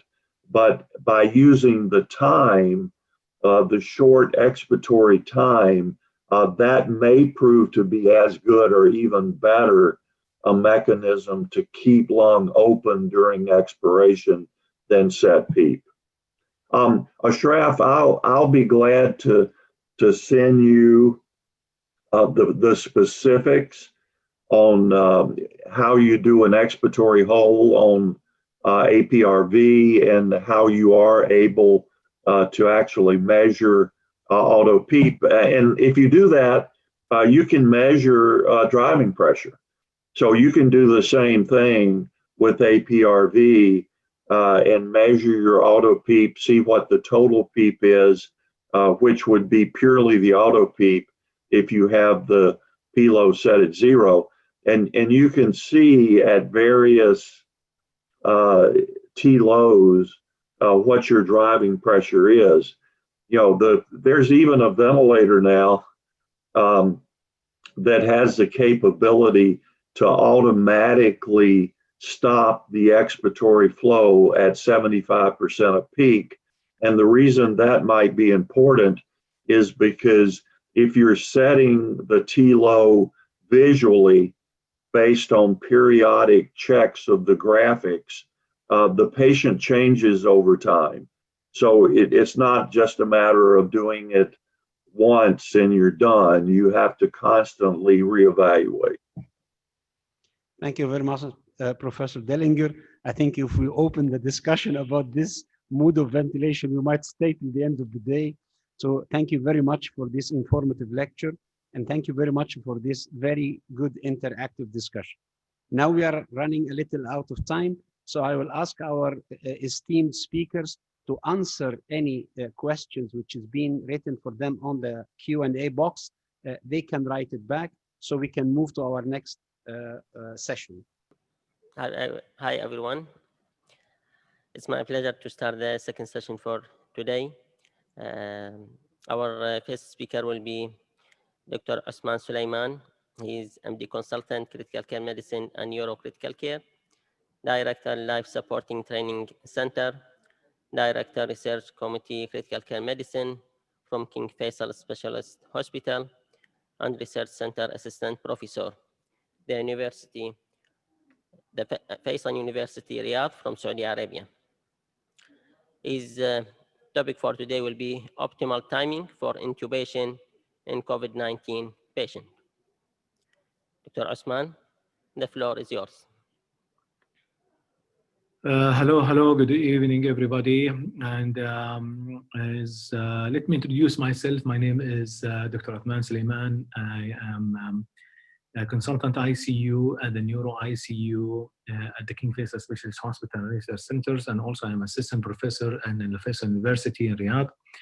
So, and thank you so much for organizing committee of Emirates Critical Care. We used to attend these great events. However, because of the pandemic, we could not able to attend. And hopefully this is I will going to share with you my experience or our thought regarding the early versus late intubations, and this is a dilemma in the COVID-19 respiratory distress. And I guess in probably all of us here, that we are treating the COVID-19 pneumonitis and ARDS, we face these issues in terms of when are we going to intubate, and how should I intubate now, intubate early, or intubated late, and then I will just I will start with the case that usually we are facing in our life in the last like 7 or 8 months during the pandemic, and probably everyone has this one. A 50-year-old female, healthy, recently diagnosed as a COVID-19. She was brought to the emergency department with the increase of the breathing and desaturation. Initially required a 10-liter oxygen and under-breather mask, and then later on she was admitted to the ICU. She was given a trial of high-flow nasal cannula and invasive ventilations, and then after all that, in the 5 hours, she was intubated. And this is usually the scenario what we are seeing. This is a chest X-ray in the admissions, and this is a chest X-ray after the admissions in the ICU, 5 hours when she is intubated. And this is probably the most scenario we're going to see in your life and during the pandemic here. So, what is here a dilemma? The dilemma here is the question I asked myself and asked my fellow and asked the resident as well. And probably because of the shortage of the staff in the ICU, we brought people from outside, from emergency department to help us in during the pandemic and things. So I asked myself here, should I intubate my patient now, or should I keep my patient with high-flow nasal cannula or non-invasive ventilations? The question is, till when? Till when? When I noticed the decreased auto-saturations without the work of breathing and decreased auto-saturation with the work of breathing. This make a difference? I guess yes, it make a difference. Later on, you will get to hear why is it make a difference. Should my patients respond nicely to high-flow nasal cannula? Yes, I agree. Certain patients, they usually respond nicely to high-flow nasal cannula, but whom those kind of patients, they respond to the high-flow nasal cannula, okay? And should I intubate the patients early, about 2 to 3 hours before is the patient crashing, and I do emergent intubations? And by this one, I risk of my healthcare workers, and also risk for patients may develop respiratory arrest and followed by the cardiac arrest. And this is also another issues. Should I intubate my patients, and if she is not responding to the non-invasive or high-flow nasal cannula, of course, if this is a patient not responding to these measures, you should intubate the patients. And I think this has been the ICU. If this is not working, we will just change it or move to the other type of procedures. So. Everyone, and all the hospital worldwide, this has faced a lot of pressures from the demand and of the patients, increase the demand in the hospitalization of these situations, and also the hospitalization or admission to the ICU as well. Increase the demand of mechanical ventilation. There is no much supply of mechanical ventilation, and increase the demand of mechanical ventilation, and also to maximize the healthcare resource and all the hospitals and every organizations. And we are really facing a bad time during our pandemic time. As we know this one, every patient here, if this is not required admissions, about probably 90% of the population probably doesn't require to be admitted to the hospital, but 10% required admission to the hospital. And probably 10% is usually will go because of the desaturations and the patients required oxygen supplements. And usually they started with the nasal cannula, under-breather mask, high-flow nasal cannula, and then invasive ventilation. Later on, if it's not responding, you will going to intubate the patients. But the question is, and every ICU physician asks, when I should intubate my patients? Or should I keep? Well, for example, many examples here. Should I just, a patient is desaturations with 85, and he is nasal cannula, high-flow nasal cannula, 50% and the flow 50, and this is and the FI2 is about 80. And the patient asymptomatic, there is asymptomatic, and he talked to sentences, fully sentences without any problem. You are going to compare these such patients with the patient has respiratory rate is more than 30, and the patient has a frequent desaturation while non-invasive, while in high flow nasal cannula between the FI2 between 70 to 80. This will be the same. I didn't think so. This is the same, and this is we're going to explain more as we go through the slides. Different protocol worldwide. This is the country has their own protocol in managing the COVID-19 patients, whether this is required ICU, not ICU, emergency, etc., or at home. Some protocol suggestions of early intubation after failure of conventional therapy with the nasal cannula. However, they are omitting a trial of nasal cannula, high-flow nasal cannula, or non-invasive ventilations. Other suggestions is early intubation is not favorable and probably recommended a trial of high-flow nasal cannula. And other suggestions in between a strategy, and probably these most kind of the centers they are doing like this is allow use high-flow nasal cannula, okay, plus or minus non-invasive ventilation, plus or minus non-rebreather mask. However, they consider intubations when the FI2 requirement between 60 to 70 with the auto saturation less than 88%, so when the respiratory rate is more than 30. And then probably this is a more reasonable thought about when they were going to intubate the patients. So are we go through this one as COVID-19 patients, and we are going through this one as more and more get experience of the COVID and understand the physiology of the COVID. We are in agreement that the COVID-19 ARDS is not like regular ARDS patients. And that's we are facing for a long time, we're treating for a long time, we put the protocol, like, the low tidal volume, high PEEP, and etc. But this is a little bit different, okay? And we know about the COVID-19 is non-uniform presentations. There is many presentations about this one of the COVID-19 pneumonitis. And we understand due to the pathophysiology of this one is here. Let us go through this one. The possible pathophysiology here is because of the number one is direct affecting the virus to the lung. And this is there. This will lead to this one, lead to the activations of the huge inflammatory dysfunctions and immune dysfunctions and release elevations of the inflammatory mediator like cytokines, inflammatory mediators, and tumor necrosis factors, and etc. And this will lead to the problem in like we heard about, this is the cytokine storms and the patients getting very fast ARDS with the interstitial edema, alveolar edema, and thickenings as well as a lot of the cascade is going on in those kind of patients. There is a very there's a Gattatoni, is Professor Gattatoni said or published in early 2020 about there is probably the two type of or phenotype of the COVID-19. He said about this is okay. We notice about some patients has compliant lung and other patient has stiff lungs, and we notice all the patients may started with a compliant lung and they ended with a non-compliant lung, is a stiff lungs, and we notice about this one over the last 5 or 7 or 10 hours as well. And Professor Gattatoni said about this is he put like L type is compliant lungs, and also the H type is a stiff lung.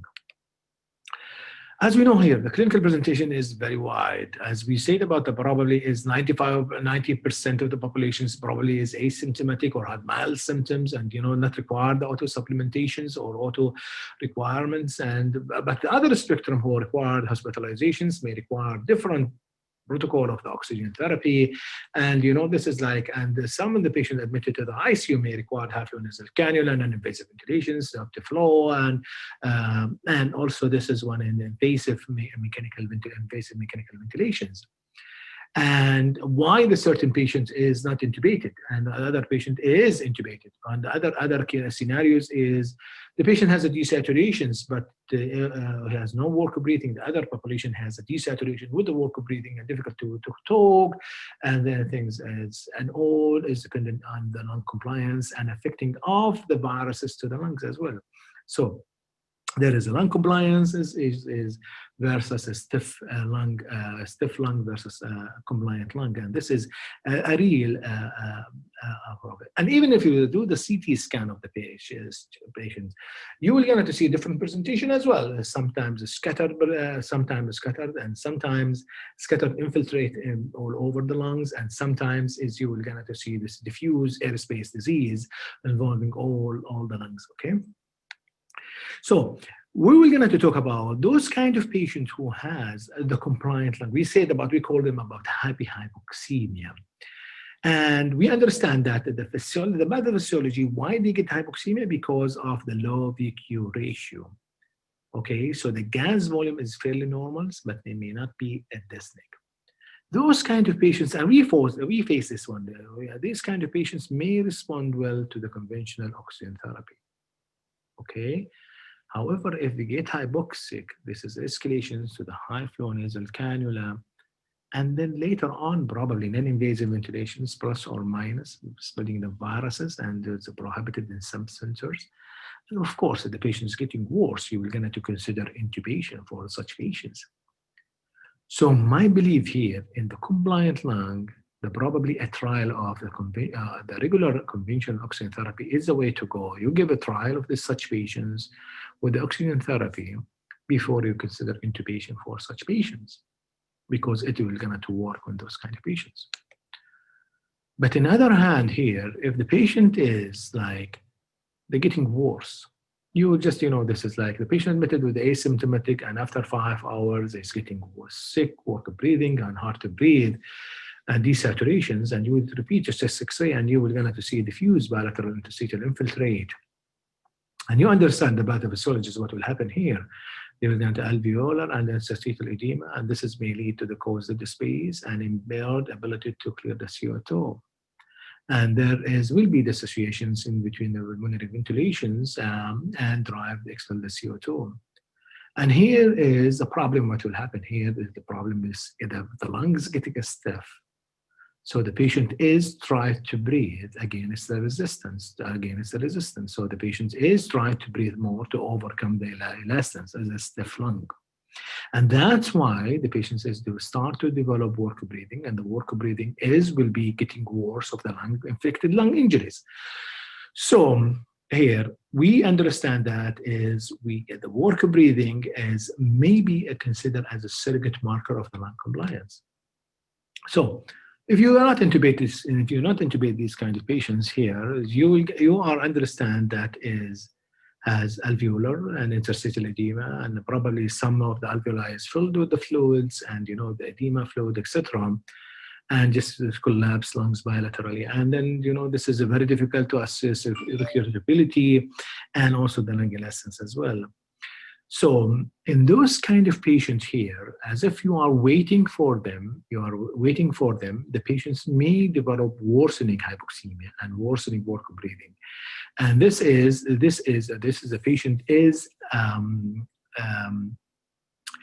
I didn't think so. These kind of patients here to overcome the dead space issues, to overcome that the alveoli and interstitial edema and the collapsed lungs, and I think you should intubate such patients here. You consider early intubation strategy without intermediate steps with a non-invasive ventilation and high flow nasal canal. But I understand, of course, why. To recruit the dependent alveoli, and also reduce the shunting as well. But I understand here that is the shortage of the mechanical ventilations and the issues about the supplies and the demand of the patients, the high and supply is low, and that's why is really affecting about just not intubating the patients a lot. I think here is, in this kind of scenario, is high flow nasal cannula is less likely to succeed in reducing need for intubations.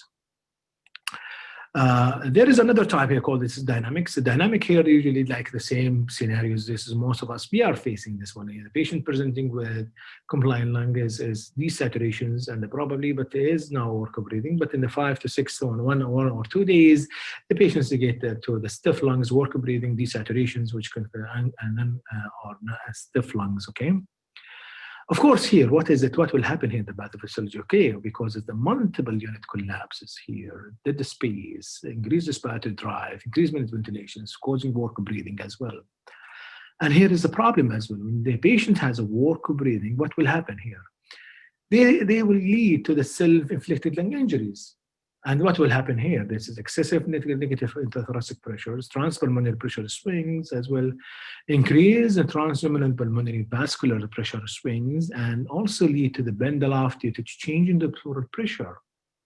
Okay, by all of these, we're going to lead to fatigue in the respiratory pump, and also lead to this one, the diaphragm and the chest wall weakness, and probably this patient may get fatigued, and they cannot lead to the respiratory arrest, lead to the cardiac arrest later on. Such patient here, because of once the patient who has work breathing and desaturation, and you know about this one, he's a stiff lungs right now, you should consider early intubations rather than apply early trial of high flow nasal cannula versus non-invasive ventilations.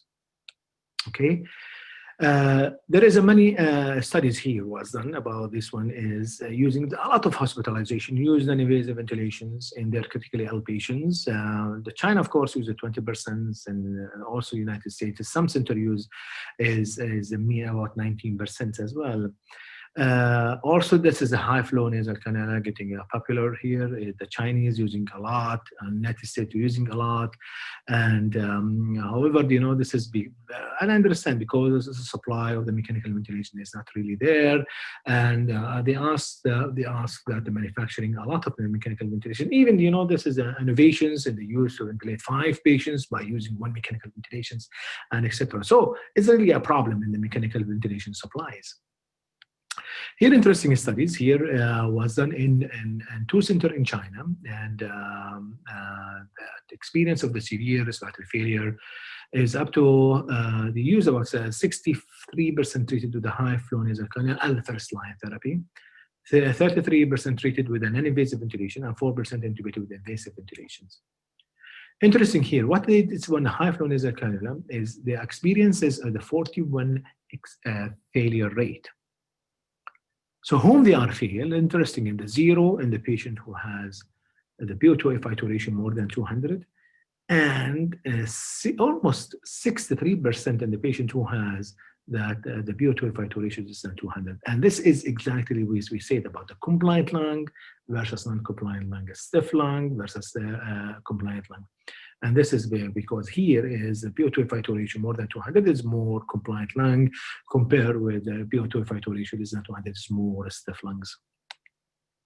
This is the hospital, at the King Faisal Specialist Hospital. We do this one is a kind of the protocol here. We are not using non-invasive ventilation, using non-rebreather mask. And we consider just, you know, applying high flow nasal cannula. However, we consider intubation early when the patient has desaturations, and when the patient is reached with the high flow nasal cannula with the Fi2 more than 70 and also the flow more than 50, we consider early intubation as well. And when the patient has desaturations, work breathing as well. So we are using that some sort of the early intubation strategy compared to it does work nicely. We don't have much cardiac arrest patients like other centers has because of the respiratory arrest. So we intubate the patients early before they reach the age. There's a many benefit we notice this. We are organize ourselves. We are not infected healthcare workers. We are organizing with the CAZ team in the nice and good job.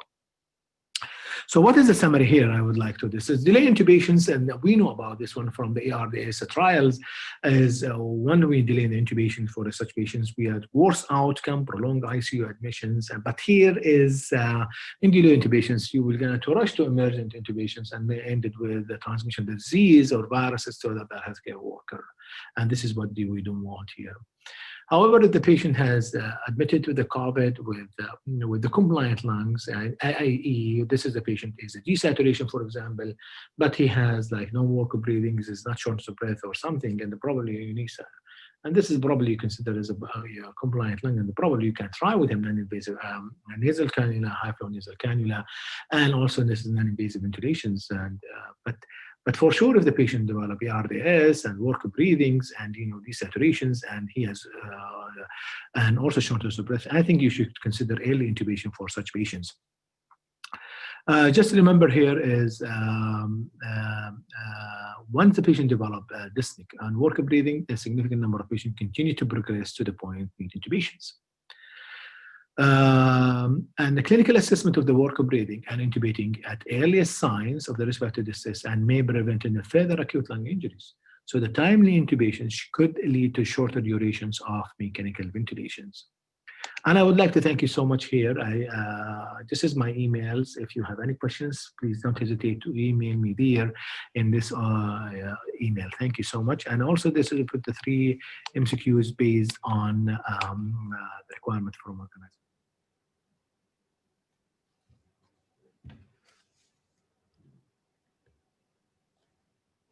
Thank you very much, Dr. Othman, for a brilliant lecture. If you like, you can stay on and answer the questions. There are loads of them in the chat box, and see if you can help us answer them. It's my privilege to announce my next speaker of the day. He is Dr. Akram Abdul Bari, and he's the professor of critical care and director of the ECMO unit in Cairo University, as well as the chairman-elect of the SWAC ELSO. He's the vice president of Egyptian ECMO Working Group in Egypt. And it's my pleasure to ask him to take the floor and tell us about the ECMO physiology. Welcome, Dr. Akram. The floor is yours. Bismillah ar-Rahman ar-Rahim. Thanks to the organizing committee for inviting me to this elegant Emirates Critical Care meeting, 16th meeting. Thanks to Dr. Hussein al-Rahma. I hope next time it won't be virtual, it will be real. My talk is about ECMO physiology, and this is very important to understand how to run an ECMO in critically ill patients. So extracorporeal membrane oxygenation is a technique that originated in 1956 with its early cardiopulmonary bypass machine. Over many years, this technique offered hope for already dying patients and facilitated the progress in cardiac surgery and recently difficult percutaneous intervention. The indication is very simple. ECMO is needed in respiratory failure or circulatory failure when traditional life support methods fail. However, the difficult choice is timing of initiation, especially in the presence of financial constraints and limited availability of expertise.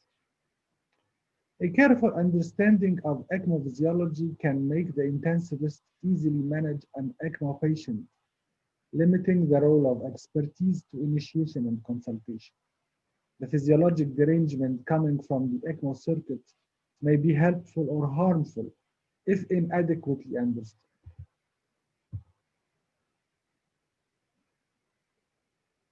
ECMO is part of the extracorporeal life support family. It's a temporary, partially or complete replacement of the circulatory or respiratory systems, through shifting part of the circulation outside the body and passing through an artificial lung or membrane lung, where blood is actively oxygenated and decarboxylated. So when there is no membrane lung, this is not an ECMO. So basically, oxygenated blood using a pump, add oxygen and remove the CO2 through a membrane lung, and return the oxygenated blood to the patient. Where you return the blood is the question and the configuration. As you can see here, a picture from 1972 with the first successful adult ECMO patient. And you can see a very big brainstem membrane lung.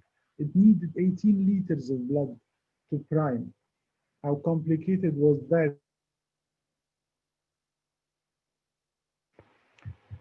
To run an ECMO, you need cannulation of different vessels, as we will see, and you need a pump to draw the blood. The pumps now are centrifugal. It draws the blood in one direction, coming from up, and then turning through a device in one direction to be pumped into another exit. So the blood coming is running with the, it decreases the heat generation, it has less hemolysis, and it's longer surviving than the roller pump used earlier with cardiopulmonary bypass. And it can run up to 8 liters of flow, and it can stay for up to 1 month. Then the blood passes through a membrane lung where the deoxygenated blood receives oxygen through the concentration gradient and get rid of the CO2, and then it becomes oxygenated back to the patient. We use oxygen source. It can be mixed with air from the wall, and according to the gas running here volume, this is the sweep gas, and the FiO2 coming from the blender is the fraction of inspired oxygen on the membrane lung. So usually during initiation of ECMO, we use FiO2 of 1 and a flow that controls the CO2, as I will show later. That comes through this box or cylinder according to the company. It passes through the membrane lung and comes out from it oxygenated. And here you can see that the gas and air and blood does not mix, where gas passes through the tubes from inside and water warms the blood running around the membrane lung tubes, and no mixture between any of the 3 components running in the box. You can see changes the technology, how it's now easier to use, and from 1972 till now. So the concept is it's a bridge to recovery, to transplantation, to another bridge, or nowhere if there is ECMO CPR, and it's a temporary organ support to the heart and lungs depending on the configuration. The configuration is either veno-venous, where you drain the blood from the inferior vena cava and return it to the superior vena cava in some centers. This is mainly for respiratory support. Or veno-arterial, where you drain the blood also from the inferior vena cava and return it to the aorta, or through the common femoral, through the subclavian, through the carotid, or through the aorta itself. And this is veno-arterial configuration, and it's used to bypass the heart and the lungs. You can see here that showing deoxygenated blood using a pump controlled by a console, where you can manage the speed of this pump and you can manage the flow of the blood, and then passes through the membrane lung, where it receives the oxygen from the gas blender and returns back to the patient through the superior vena cava, where it aims that the oxygenated blood crosses through the tricuspid valve into the right ventricle and then pulmonary arteries to distribute the oxygenated blood all over the body. We can also use a double lumen cannula, where the drainage from the inferior vena cava and superior vena cava occurs. It's placed through the jugular vein, and the deoxygenated blood passes through the circuit. The oxygenated blood returns again through an opening in front of the tricuspid valve. Like you can see here, it's the Avalon cannula or the double lumen cannula. The drainage comes from the IVC, from the SVC, and the return comes in front of the tricuspid valve. So here is the difference, that the right side of the heart, different from the physiology, contains a highly oxygenated blood coming from the ECMO circuit. This is different from normal physiology, where the right side of the heart contains deoxygenated blood. Okay, what does this have an impact on the right side of the heart? Usually not, but the oxygenated blood passing decrease in the vasoconstrictive effect caused by hypoxemia. This is not true and not tested. But if you want to choose to take a sample from the pulmonary artery, which if you put a Swengan's catheter and want to take a central venous sample from the pulmonary artery, it will not show you what you aim to see, because this is ECMO blood, not native blood or mix of blood. In the veno-arterial, it's different. You just pull the blood from the oxygenated blood from the IVC, cross the circuit, and deoxygenated blood and the oxygenated blood, the red blood, comes back through the femoral artery commonly, and this is called peripheral ECMO, where it meets the native blood flow coming from the left ventricle. And this part is very important because always the coronary arteries, the major vessels coming initially from the aorta, receive their oxygenated blood or their blood supply from the left ventricle. And when this happens, it must be oxygenated adequately. So how to know that? You can monitor that either using the pulse oximeter in the right hand, where it's the first branch that you can monitor, or through putting near infrared spectroscopy to measure the cerebral oximetry. So to know the blood in the left ventricle in a VA ECMO patient saturation, you need to monitor through the right hand or through a nurse. Why is that? Because the retrograde ECMO blood causes increase in afterload. And when there is increase in afterload, the patient goes commonly into pulmonary edema. And when pulmonary edema happens, the native blood becomes hypoxic. And you want to know where the patient becomes blue from above and red from below, where the native blood is cyanose. So this is too late. So how to know that? When the saturation drops from the right side, this means that the patient starts to become hypoxic.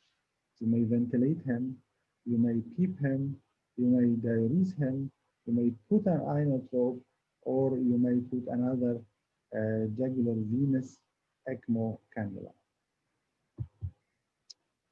So as you can see here in the veno-venous configuration, where blood and returned into the right atrium, you can see that the right side of the heart, the pulmonary, is containing oxygenated blood, contrary to the veno-arterial configurations all. To avoid what I have told you about the blue syndrome or the differential hypoxia, or they call it commonly Harlequin syndrome, then you can avoid that by putting the cannula more proximal to the aortic root or central. So the main target from ECMO is to maintain aerobic metabolism. And if we all know that the aerobic metabolism produces more oxygen and more energy, and it's an oxygen-dependent, more energy-producing system. And if the patient shifted to anaerobic metabolism, glycolysis ensures, and lactate level rises with little energy and oxygen independent. That's why lactate was ECMO patients. This can happen due to hypoxemia or due to shock. So you have the two things, veno-arterial or veno-venous ECMO. So our aim is to deliver oxygen above the critical DO2-VO2 ratio, which is 2:1, because you cannot mimic exactly the normal lungs or the normal circulation. What are the determinants of arterial blood oxygenation and decarboxylation? In this study, to achieve a drain 60% of the ECMO of the patient's cardiac output on ECMO. So you need to drain 60%. And in sepsis, for example, where you have 10 liters of flow, you can see that you need 6 liters of drainage. And you can do that through measuring it using an echo machine. So flow is the main determinant of oxygenation on ECMO. And you can see that all samples taken from all in these patients were PO2 saturation were oxygen dependent with minimal effect on sleep. You can see here that the effect of ECMO flow on CO2 and oxygenation. Here on CO2, it has very little effect. You can achieve major CO2 removal within 0.5 to 1 liter of flow, and but you can reach double this when it reaches 4 liters. Then it reaches a plateau where there is no impact on decarboxylation. With the FiO2, FiO2 on the membrane lung affects oxygenation similarly. So the second factor that affects oxygenation of the patient is the FiO2 on the membrane lung. What about the sweep gas flow, which is the liters of gas coming through the wall, through the blender, either it's oxygen or oxygen air mix. The sweep gas flow affects the CO2 because CO2 comes out on the surface of the membrane spontaneously, and if you want to control the CO2, you need to increase your sweep gas. This is a very nice figure showing the oxygen content in different parts of the circuit and the patient. And you can see here the venous oxygen content is very low. And then when coming inside the circuit, sometimes it can be a little bit higher, but this is the effect of recirculation. And recirculation is simply oxygenated blood, which is returning back into the venous cannula. It may raise the oxygen content inside the inlet of the cannula again. Then outside the membrane is the highest oxygen content, and then it decreases due to cardiac output ratio blood flow. And then this is the arterial content in the patient, the oxygen content in the patient, where the consumed, it becomes to become venous oxygen content again. So oxygen outlet and capillary, pulmonary, and the arterial and the venous oxygen.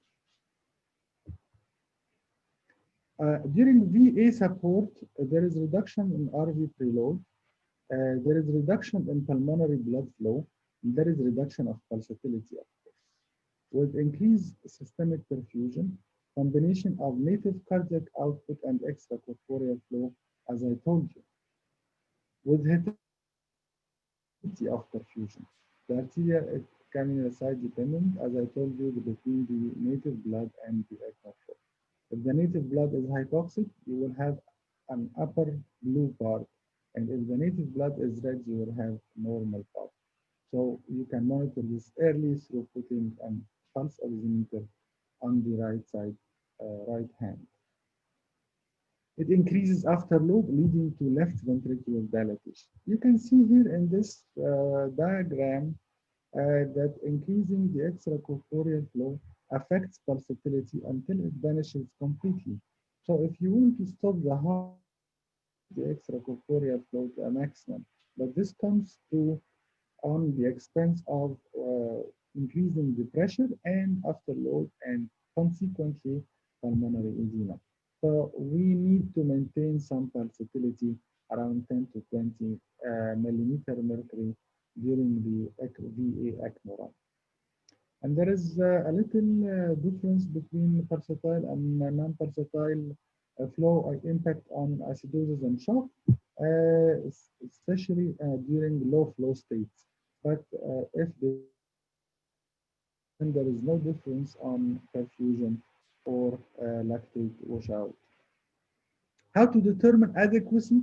Of course, good flow, metabolic assessment with oxygen saturation, venous oxygen saturation and lactate, peripheral perfusion using MERS, and clinical assessment, good urine output, and adequate mental status. Also, pulse pressure 20, arterial waveform, echo, and chest X-ray if no pulmonary edema, RV support, using echo, pulmonary artery tracing, and IDC monitoring.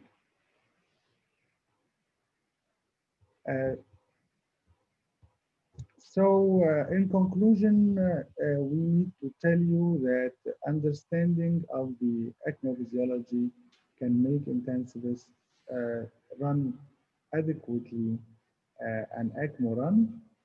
You can monitor your patient through looking at the main targets, which are lactate washout and venous oxygen saturation, clinical status, and right-sided pulse oximetry. Thank you very much, and see you next year live. Thank you, Dr. Akram, for this detailed presentation about the ECMO. Please stay with us for answer maybe a few questions. If we have in live, you can answer directly. It's my pleasure to introduce the next speaker, Professor Abdel Wahab Bilo. He is a professor of therapeutic and emergency medicine, University of Rennes from France, president of a Global Healthcare Network and Research Innovation Institute, president of a Global Health Education Sciences Foundation, and president of the Global Network in Emergency Medicine USA. His topics for today will be immunological aspects of COVID-19 infection. What is the implication in the treatment? Professor Abdel Wahab, the floor is yours. Good morning or good afternoon. I'm happy to be here and would like first to thank Professor Hussein Rahma for the invitation to this great online congress about COVID-19. My objective here is to give you some information about immunological responses in this infection. Just to give you some figures from 8 December, 68 million cases, 1.5 million deaths, and 47 recovered patient or discharged patient. And 97% of those patients infected recovered, and 3% died from the closed cases. And 0.5% are serious or critical cases, and 99.5 mild condition. You know very well the clinical manifestation, and they are very well documented, from non-symptoms to respiratory failure and death. We know also that the only drugs that work in infected patients is corticosteroids, showing a benefit in a critical patient after the publication of the recovery RCT data. Globally, there is no effect from the antiviral drugs used in different trials, and some publications showed a potential benefit from monoclonal antibodies, mostly anti-IL-6 or 6 receptors. 3 vaccines obtained accreditation from the FDA and the European institution. You know also that, that this infection has a negative impact in all patients. 8 out of 10 COVID-19 deaths reported in the US have been in adult 65 old and older. It's age is a high risk factor of critical manifestation in older patients. Let me give you a very few information about the structure of the virus. First of all, you know that this outbreak and then the pandemic started in 31 December 19 in Wuhan, Hubei province. These virus belong to the beta coronavirus from the bait, and there is now clearly a human-human transmission. And the way that the virus enters the body is through the ECE2, I will show you a slide about that, receptor, angiotensin converting enzyme type 2. You know that the virus is a complex machine, has a complex machinery, many proteins that will produce negative effect on the body. You know that the most important protein is the spike protein, the S protein, that will be used by the virus to enter in the cell through the ACE2 receptor. But you can see here the RNA, the genome, can also has also a very important effect in the body. And you can on the envelope E protein here, the nucleocapsid and protein. The most important is the protein S, or the spike protein.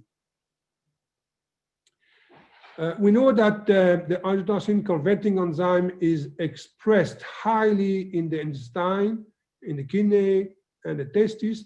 There are some intermediate or minor expression in the lung and in the heart. And we know now that the virus uses this ECE2 receptor to enter in the cell, first of all, in the epithelial respiratory cells. There is a correlation between the immune response and the symptom after the infection. In patient infected, they could be asymptomatic or symptomatic. And we know that in the severe patient, the death is correlated to a immune dysregulation, a huge immune dysregulation, and we'll give you some information about that. In the patient that recover, there is a protective immunity from antibodies neutralizing the protein S, an increase of the CD8 cells, the cytotoxic, and increase of the Th1 response. Let me show you here the different pathway involved in this infection. You can see here that the virus enter in the airway epithelial cells and interact with the dendritic cell. Those cells present the antigen to the lymphocyte, T lymphocyte, and then produce different cytokines. The role of the cytokine is to try to kill the virus. If the cytokine is not high, then the patient will recover. If the level is high, this is a cytokine storm, then they will cause heart problem and pneumonia. You can see here that these two responses, cell response against COVID-19, involve a T cell, natural killer cells, which produce the cytokine and kill the virus. And after that, there is adaptive response producing the IgG and the IgM antibody against the COVID-19. This slide shows you the kinetic of the immune response. Here on the top, this is the T cell response with the production of the CD4 T cell after the 1 week in the infection, and then the increase of CD8 T cells. These cells will decrease time after time, and if there's an infection, they will increase because there's a memory cells that will act against the virus, and the vaccination will also boost these T cell response. The B cell response has the role to produce the memory cells, B cells, and then produce IgM and IgE after 4-week infection, and then after 7 weeks produce the IgG. Those antibodies will be increased when we use the vaccination.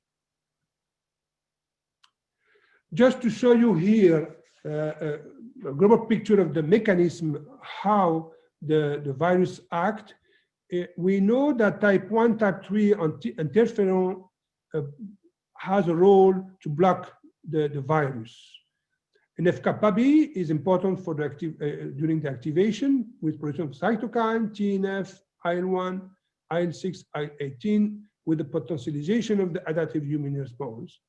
We know now, I will show you the data, that there is an interferon deficiency in the patient infected by the COVID-19. And you can see here in those slides how the virus will work.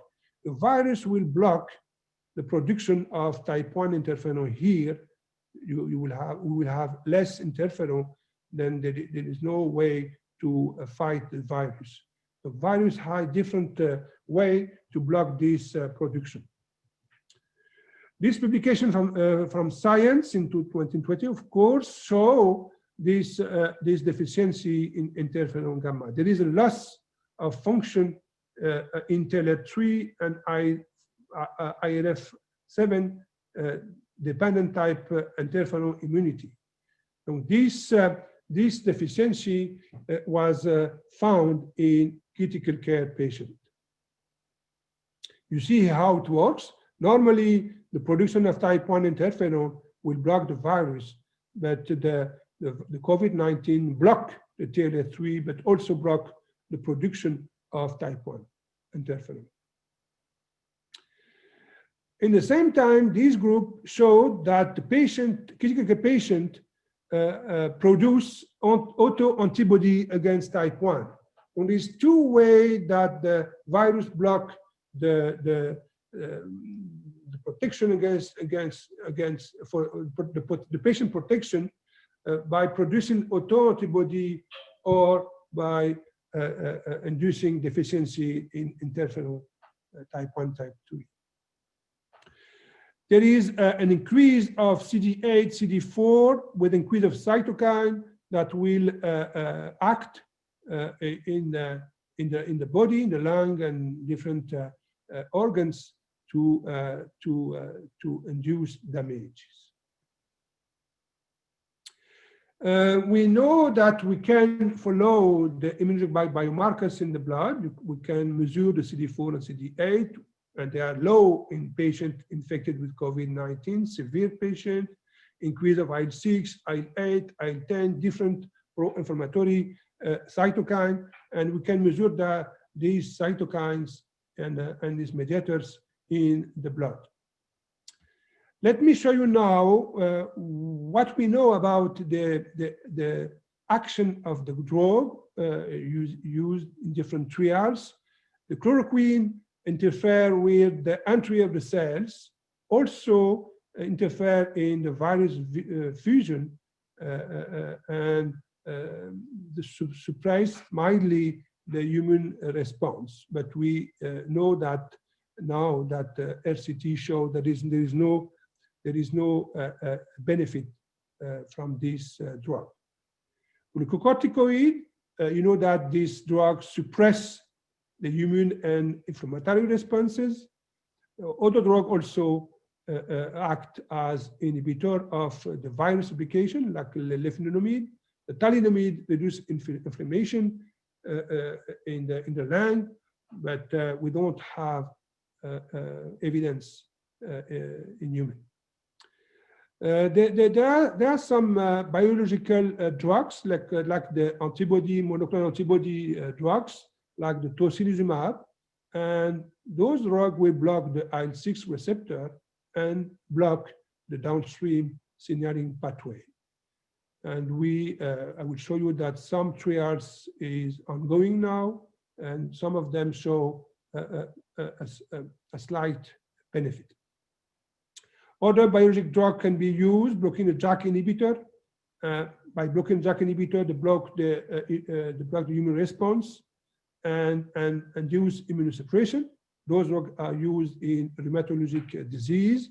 We are still waiting RCT, and some groups work on stem cells. And there is also some groups working on convalescent plasma, but the data is very sparse now, and we are waiting RCTs. Okay, let me show you. Okay, just to summarize here how those drugs will work. It is just a summary of what I said in the previous slides. We can block the virus here. We can block the replication of the RNA, but all of them they didn't show benefit in RCTs. The chloroquine the same, block different pathway, but in vitro, but in vivo, it looks that there is no benefit in human. And you can see here the antibody here can also be used directly by different drugs like tocilizumab, or using the convalescent plasma. We are waiting the data from RCTs. You can see here different approaches for anti-IL-6 and IL-6 receptor, and maybe there's more than 20 trials now. Let's finish with the vaccine. Some of them, they are still in preclinical development. Some of them, they are in clinical development, and we know that the Chinese, the Russian, American, and European is now in clinical development. 3 of them, they received accreditation from the FDA and the European institution. 2 of them used RNA messenger technology, and they showed good benefit, but there are some side effects, not severe side effect. And there is 2, one from China and from Russian. They started to use it in some countries. They use the inactivated virus here, okay. There is only one vaccine that the data was published in the Lancet in 2020, the one from the University of Oxford. And this one used a virus encoding full-length S protein. Yeah, those viruses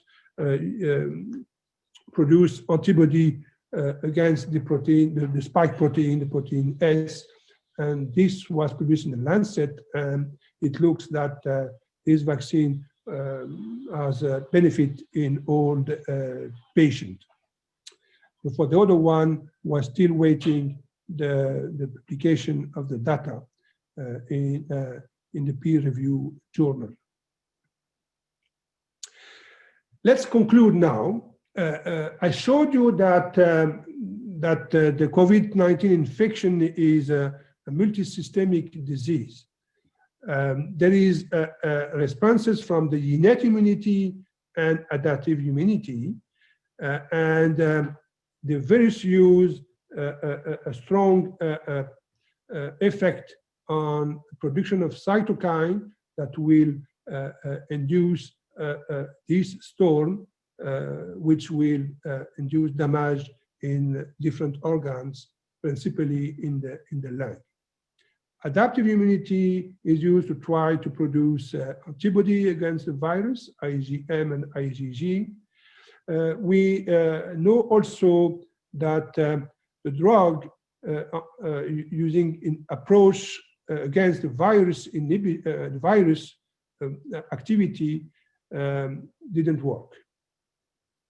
To date, only the corticosteroid treatment, which inhibit immune responses and inflammation, showed benefit in the COVID-19 mortality and clinical improvement. And those that are come from recovery RCT published in New England. So far, we have only those drugs that maybe have benefit in patient.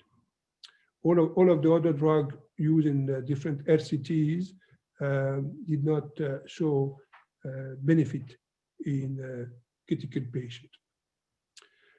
Finally, the vaccines campaign will start from January 2021 with this 3 vaccine produced in US and Europe.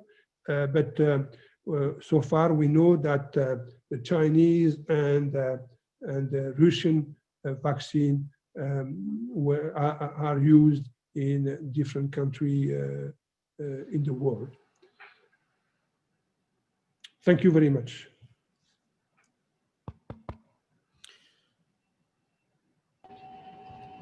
Thank you very much, Dr. Abdul Wahab, for this very interesting presentation. And if you don't mind, you can please stay with us, because that immune pathway will probably trigger some questions if by the end of the session.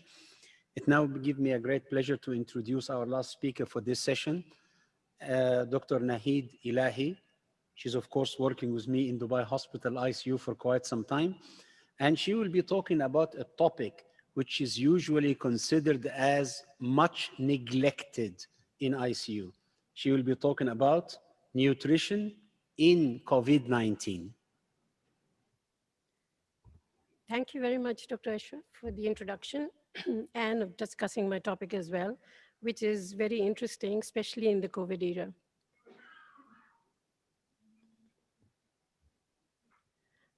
Before starting my presentation, I would like to salute my medical professionals, colleagues, who are standing strong in this face of the viral infection. And especially, I would like to pay the tribute to the people who've already succumbed to this virus, obligated by the oath of Hippocrates. This artistic picture that we are seeing, this portrait, is made up of all the deaths of the medical professionals that have occurred up till now, or even more than that, because this was much earlier. Sorry, I just have to get this off.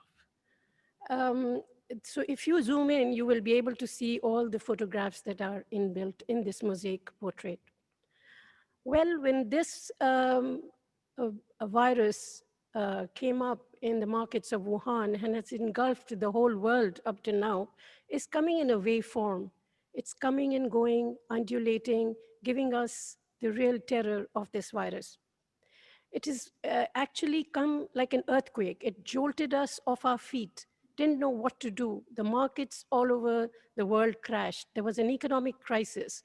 Jobs were becoming redundant and unemployment soared. It changed the way we lived, the way we socialized, the way we educated ourselves, the way we traveled. Everything was upside down. We used to wear coats doing our rounds. We learned how to don and doff. We communicated with each other miles apart, continents apart, sometimes in the same city even, through the internet, because we wanted to keep our families safe. We dressed up, trying to protect ourselves, our loved ones, our colleagues, our family. The way we dressed, we certainly did bring a smile on the faces of our colleagues.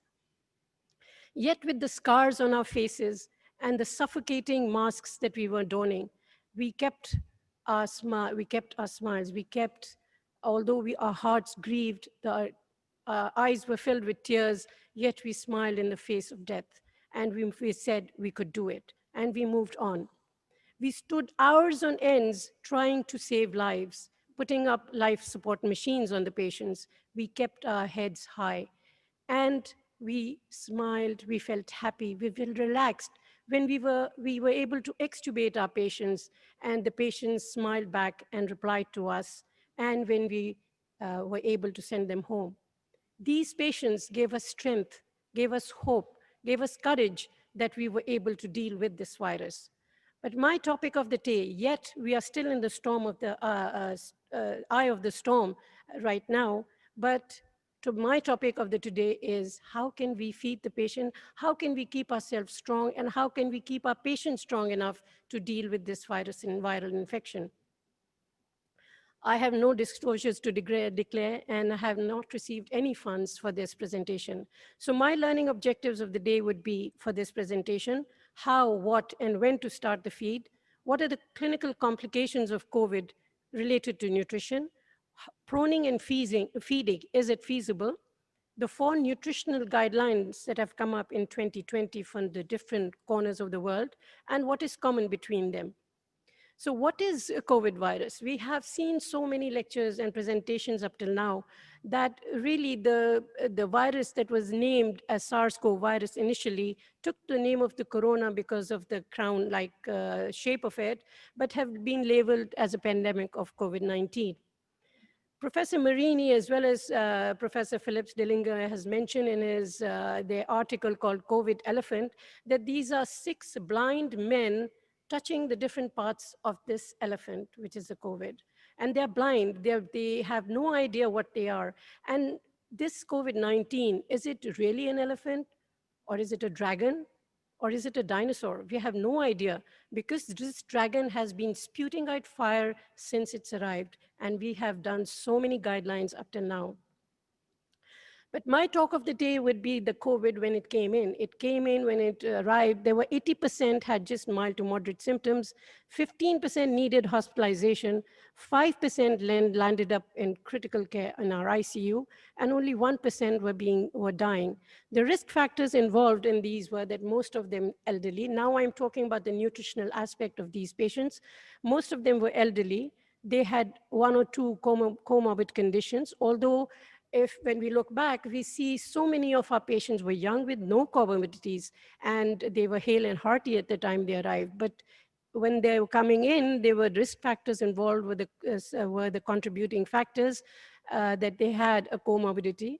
Some of them who were highly obese were also considered as a risk factor, and their requirement of the ICU was involved because they had severe respiratory distress syndrome.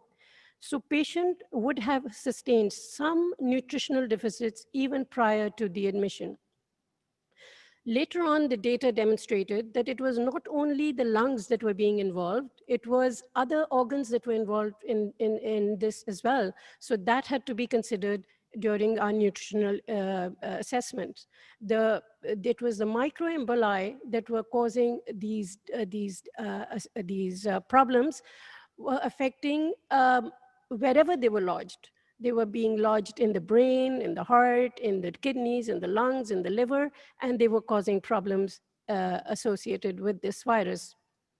Now, if you look back and see that the impact of nutrition on the COVID started from day 1, because the loss of smell and the loss of taste, when loss of appetite was the initial symptoms. So the patient had stopped eating even before they were becoming more symptomatic or more severe. So they were really averse to the feeding habits. Once the patient was admitted in the hospital, there were a lot of barriers that were there during the COVID time. Mostly the dietitians had started working from home, so there was an impact on the menu selection. There were limitations of the meal delivery because people were scared for this virus to go to the door and deliver the patient with the food. Trays were left outside. There was no feeding assistance. Why? Because the nursing staff had started running short because they were involved in other departments, more critically ill patients. And the family were restricted in coming to the hospital, so there was no family visit help for the patients as well. So the patients were becoming really malnourished. On the whole, if you consider malnutrition in hospitalized patients are already 40 to 50%. And how does it affect the patients? Because it increases the risk of morbidity and infections if they're malnutrition. They increase the length of stay in the hospital, and they may there are papers that shows that they increase mortality rates.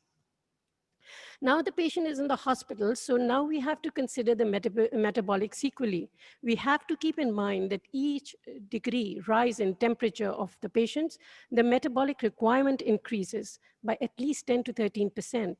Not forgetting that the patient is already undergoing an aggressive pro-inflammatory immune response, and it's leading to the increase in the glucocorticoid, increase in catecholamine production, increase in the insulin sensitivity, there is poor glycemic control, and there is protein catabolism going on. So once the patient is in the hospital, there have to be a nutritional evaluation. You have to include the comorbidities, the medical and nutritional history, the information if there has been a weight loss, and a functional ability prior to the hospitalization, their BMIs, their digestive function, their physical examination, especially to assess the loss of muscle mass and the fat stores. Usually the recommended validated screen tool is the Nutrix score, but in malnutrition cases, we do use the GLIM and the SGA. Now, how does the absorption takes place in these critically ill patients? What is described is that there are two phases of the absorption that is happening. One is an acute phase and one is a late phase. Now, acute phase is divided into two, which is an early period and the late period. People do not, this really is enforcing to feed the patient in the early period, in the acute phase of the early period. That is the first 24 to 48 hours. The reason being that the patient is already in a shocked state. The patient is on vasopressors, the patient needs fluids, and the gut absorption will not be that acute. So there is more chances of the patient getting gut ischemia. So we normally try to avoid the 24 to 48 hours. But although the third and seventh day is still the acute phase and there is catabolism occurring, but there should be some nutrition provided because now the muscle mass loss will be happening. After the seventh day, it is absolutely necessary to start some sort of feeding for these patients. As far as the medical management, now the patient is in ICU and the patient is mostly ventilated, especially with the COVID. All over the world, what the data shows is even in China, 50% of the patients were intubated, going up to 88% in Italy. And now the patient is on the ventilator. Mostly they are in ARDS. We all know that. Now with the ARDS, the patient is requiring high sleeping medicine. They have to be muscle relaxed. They have to be sedated well for the parameters of the lung strategies for the ventilation. So you have to keep in mind that the patient is already receiving paralytics and sedation. Sedation may include propofol, which contributes to the nutrition and to the liver functions. So you have to keep in mind that the GI may not be working, and the patient is already on sedation and on muscle relaxation, and there could be high chances of the muscle wasting happening. So the patient can be on any form of ventilation, whether it could be non-invasive, high flow, or intubation. So the enteral nutrition is a necessity. Early enteral nutrition is necessary. Why? Because it preserves the function and structure of the GI tract. It activates your immune system. It modulates the metabolic response, and it has found to improve survival. The European Society of Intensive Care Medicine emphasizes that the patient can be delayed only to give the nutrition only if they are in shock. As soon as the shock is under control, nutrition should be started. Now, you have to keep in mind the refeeding syndrome. We already noticed that the patient was not that well nourished, was not receiving that much food, and was not having that much of capacity to absorb. So to give them nutrition at this time, you have to keep in mind the refeeding syndrome. Why? Because they can develop electrolyte imbalances, especially which can be life-threatening. So if the patient is being fed or overfed, you have to be kept, the potassium, the phosphorus, the magnesium levels have to be monitored, and don't forget to give them the thiamine. Now the patient is in ICU in bed. We have to monitor them. How do we monitor them? We have to keep an eye on their GI tract. What is their gastric residual volume? You have to monitor the liver functions, keep an eye on the kidney functions, make sure their triglycerides do not shoot up.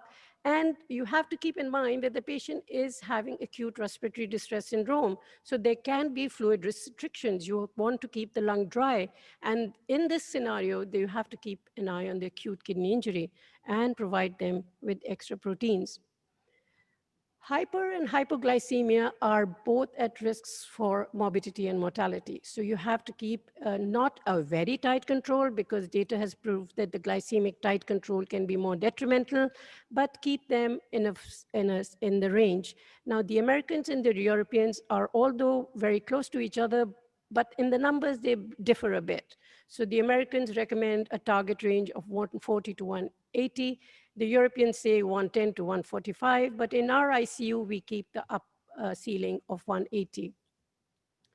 Pruning is seen, we have to do it for our patients in ARDS. We have to oxygenate these patients. We have to provide a good, after providing a good lung strategy, and we see that the patient is not oxygenating well, we have to prune them.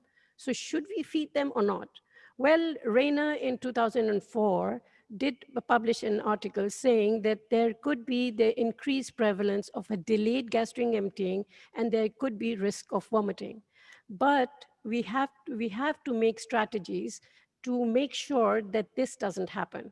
So in COVID-19 patients, when the patients are prone, all the guidelines suggests that we have to feed them.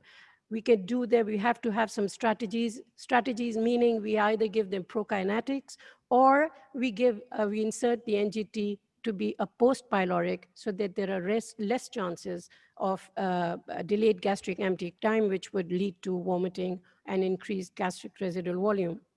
So coming to the guidelines, what these 4 guidelines, these are basically the British, the Australian and New Zealand, the Americans, and the Europeans. Indirect calorimetry is usually done to assess the metabolic needs of these patients, but it is the gold standard. But what throughout all these 4 guidelines say that it is very risky. Why is it risky? Because to assess or to calculate the indirect calorimetry, you have to disconnect the ventilator. Now, this is too dangerous, and not only for my staff, but staff all over, to disconnect the ventilator and to assess the indirect calorimetry just for the metabolic needs. So what the guidelines, all of them say, is to use what we are using for our critically ill patients, that is 20 to 25 kilocal per kilogram per day. The Australians have gone up to 30 kilocals per day, saying that if the mechanical ventilation is more than 7 days, the requirement should be a little higher. The American guidelines, which Martindale heads, says that it is better to start lower dose just to prevent the refeeding syndrome. Protein intake is similar between all the guidelines, minimum being 1.2 gram per kilogram. But if you feel that the BMI is less than 30, you can go higher, up to 2. And if the BMI is less, you can go 2 grams. If the BMI is higher, then go up to 2.5 kilograms of the ideal body weight. What about the route intolerance? Most of all patients who are not intubated, oral intake is recommended. But as I said earlier, that the preliminary symptoms of this disease is that they have loss of appetite and they may not be eating that well. So what the guidelines say that you can use supplements, prescriptions are recommended, but an NGT tube would be will be preferred if required.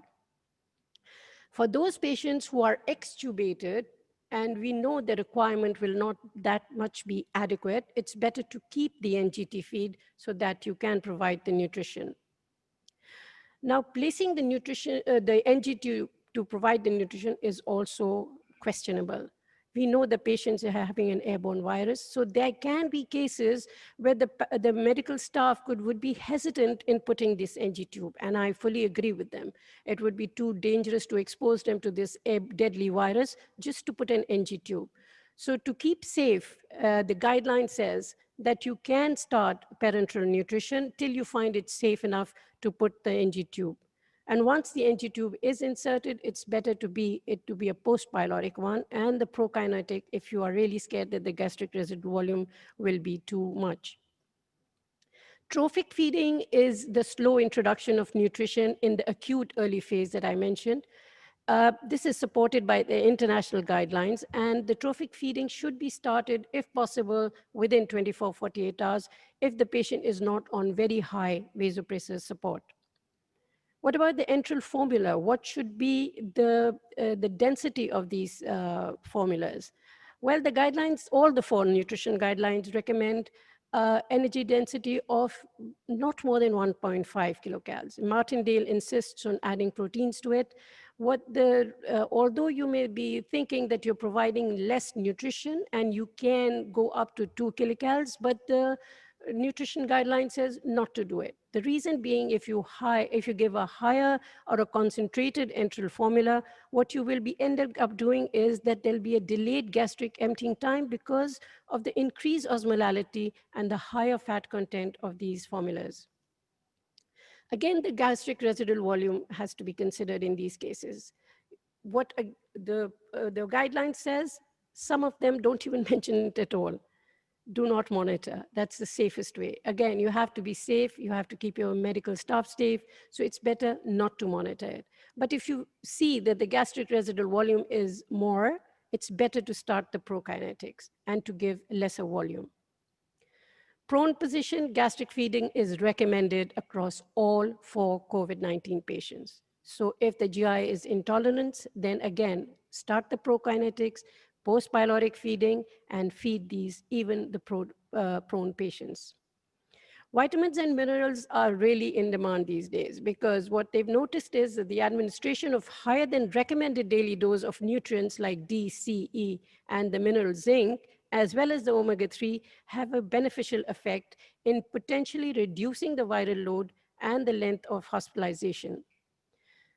D, C, and zinc are known for their antioxidant properties and their immunomodulatory effects. So deficiency in these nutrients can result in immune dysfunction and increase susceptibility to the pathological infection. 2 minutes. Dietary insufficiency of vitamins and minerals has been observed in high-risk group. Just a couple of things. I can go on and just tell you that the vitamin D that was done, this was a study done by a Spanish guy. He just picked up 216 of these COVID patients, and he found them deficient in vitamin D.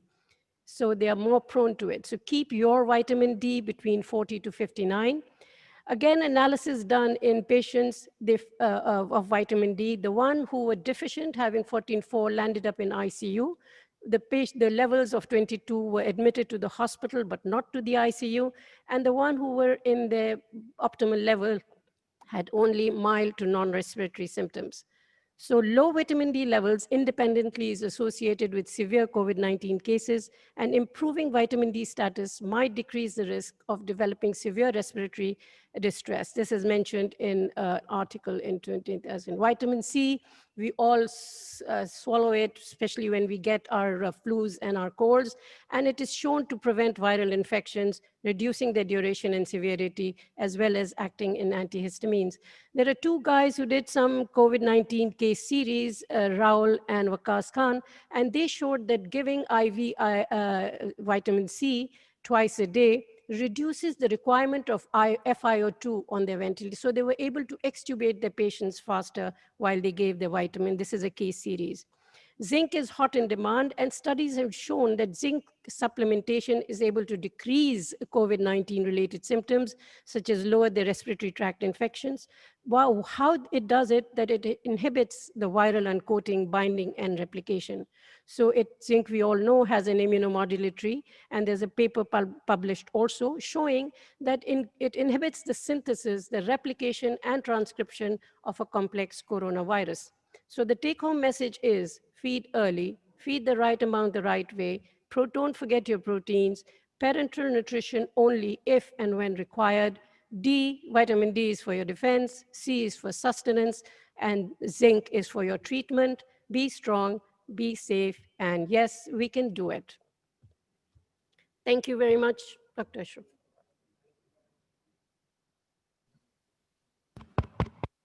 Thank you very much, Nahid, for this informative presentation.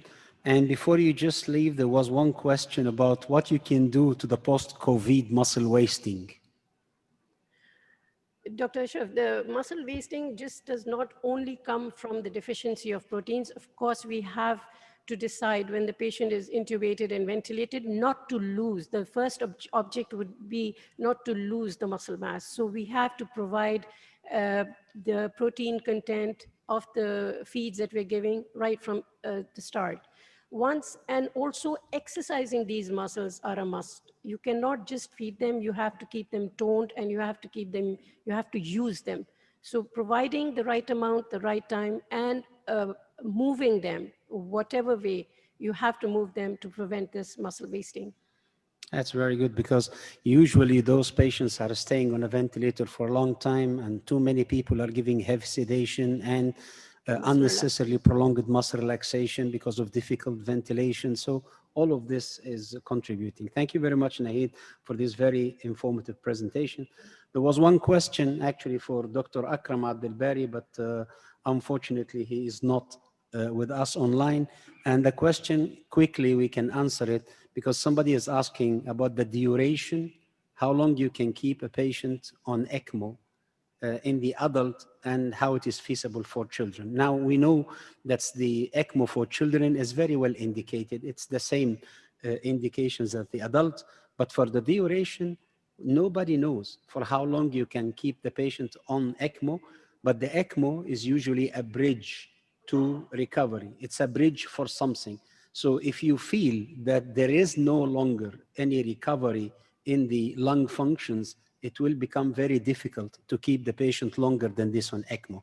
And we have also to understand that the longer you keep the patient on ECMO, the more likely he will develop complication related to the catheters, related to the anticoagulation, related to the flow, related to the machine. So if the patient is not really responding to us in the first couple of weeks on ECMO, this means we are looking at a very bad outcome. But there is no one who will tell you for how long you can keep a patient on ECMO, but you can decide if you will change the circuit and change the ECMO for someone after you labeled him as is already in the stage and the lung is not responding to treatment. So there is no short answer for this, and that's why it is a very difficult one.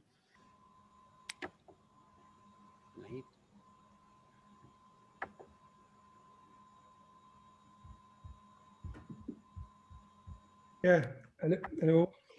Yes, we are going to share the next session with Dr. Steve Fotu from Italy, and we'll have a point of view from speakers specialized in emergency medicine.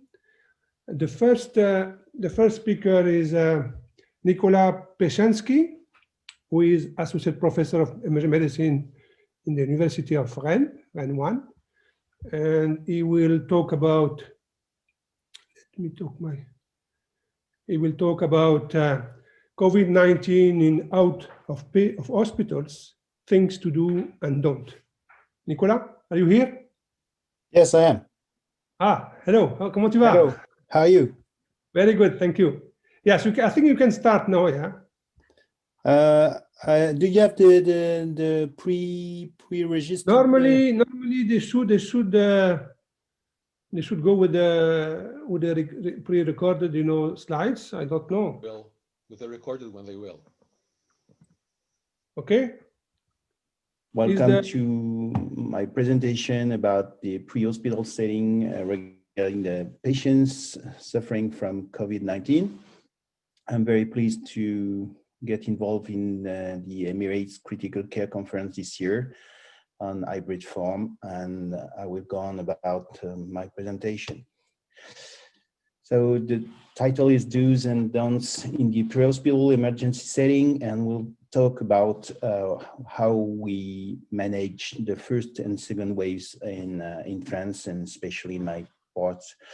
I'm Professor Nicola Peshansky, Associate Professor of Emergency Medicine and Emergency Physician Consultant, practicing for more than 20 years now, member of the Steering Committee of the French Society of Emergency Medicine and International Section at the American College of Emergency Medicine.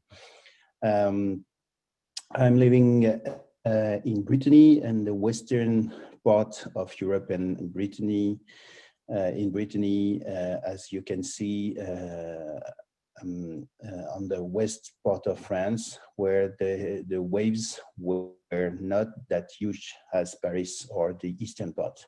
But even though We had many patients suffering from COVID, still have some, especially in ICU. As you can see, when we check at the end of November, we treated more than 600 patients in my emergency department, and our ICU and critical care transportation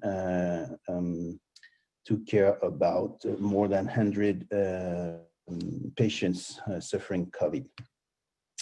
I got two conflicts of interest to declare for this presentation. One is Vigan, a French brand, regarding the CPAP of Bossignac, and Fisher and Paykel regarding the high flow nasal cannula oxygenation. So first, let's do the pre-hospital oxygen support that were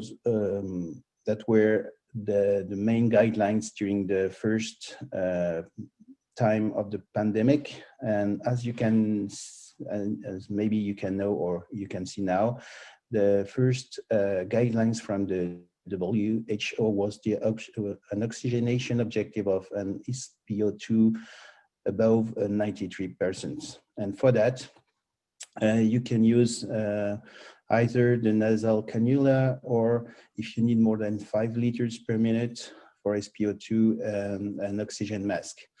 And as soon as you need more than this oxygen flow, you need to intubate the patient and put the patients under a mechanical ventilation.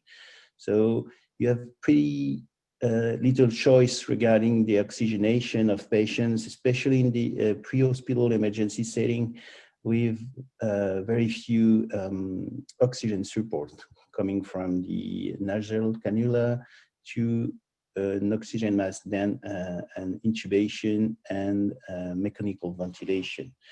So during the first wave, we had all over the Western hemisphere, a lot of patients put under mechanical ventilation. And why that? Most of the problem and the issue was that the viral particles spreading. And as you can see on this small study from Lang and colleagues, you can see that NPPV, for example, or a low flow oxygen mask spread a lot of virus particles, and it could be an issue to use that as you use these oxygen supports during an EMS and pre-hospital setting for emergency need of oxygen. During the first wave, there was a real paradigm shift.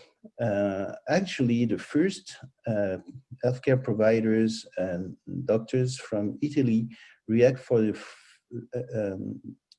the very hard first wave by using a different pathophysiology approach regarding the atypical ARDS from the COVID-19 pneumonia. And the first physician talked about that was Luciano Gattignoni during early April, differencing two kinds of different type of COVID-19 pneumonia. The type L with low elastance and low ventilation perfusion ratio, with low recruitability, and on the right, a more typical severe ARDS with high elastance and high right to left shunt and low and high ventilation to perfusion ratio.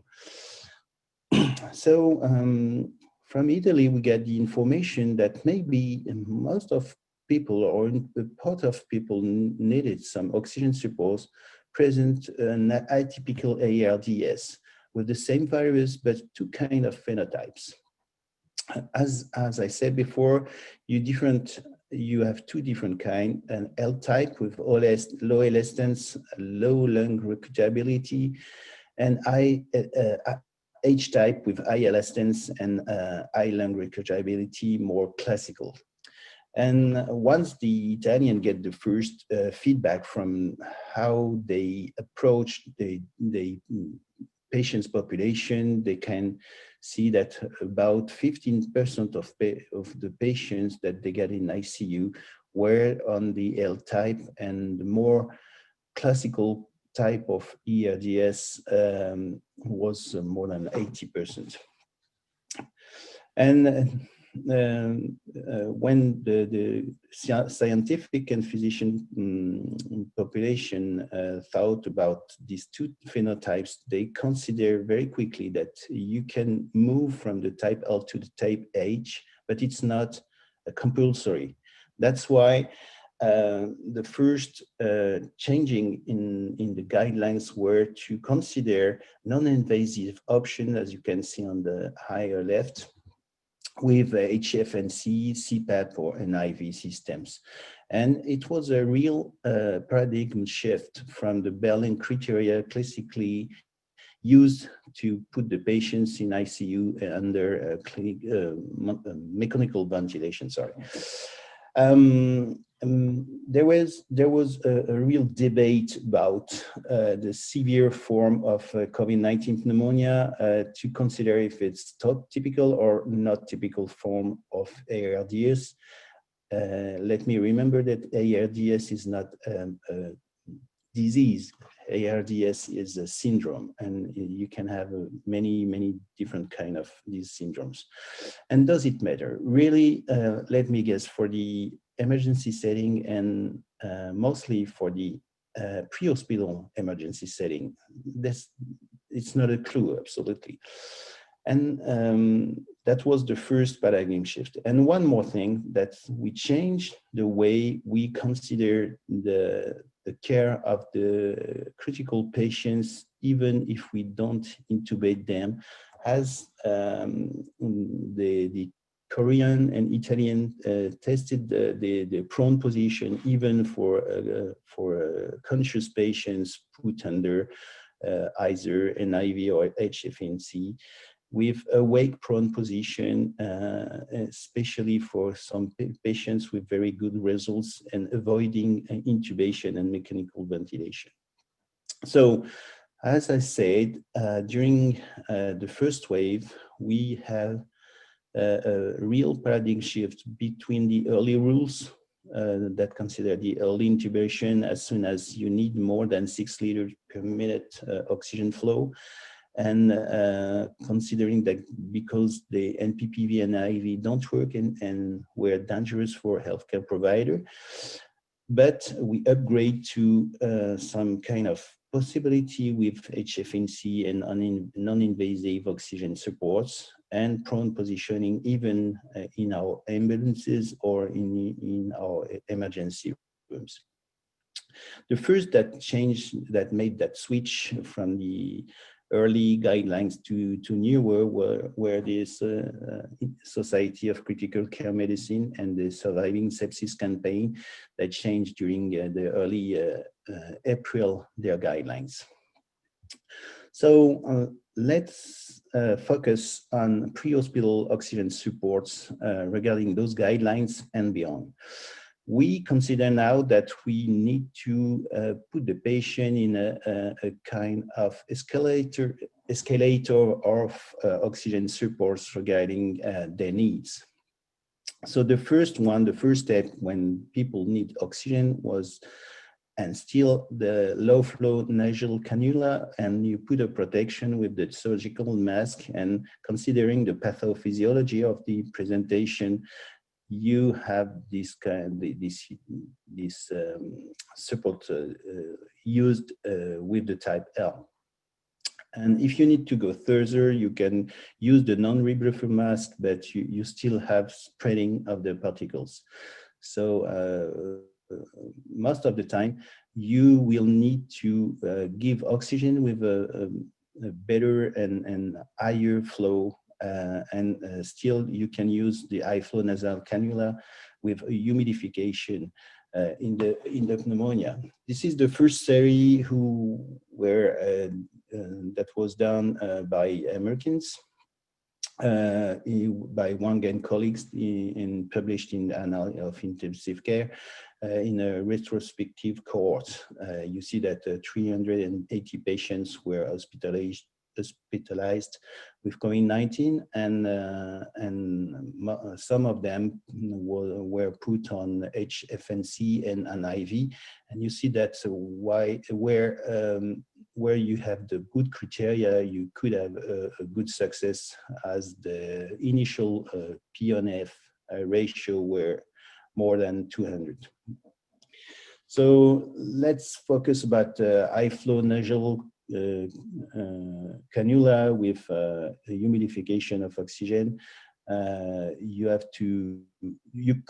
can put this oxygen support with the kind of patients with type L, and as you can see, and say hello to my friend Abdou Kouri, who is the president of the European Society for Emergency Medicine. You can put the same system on some kind of transportation, ventilation equipped with the high flow oxygen system. So you can use the original system, or put the module of oxygen humidification of this kind of ventilator. And to protect the healthcare providers, you put a rubber mask on the device, and you limit the transportation of the viral particles. So if you put an eye on how you set your ambulance devices, you can go from the nasal cannula to the rubber mask to the non-rubber and nasal cannula, the HFNC that you put between that and the intubation. So this is one more option that you can set either in the ambulance, but you need a very big volume of oxygen, so you have to take care of the number of bottles you put on your ambulances.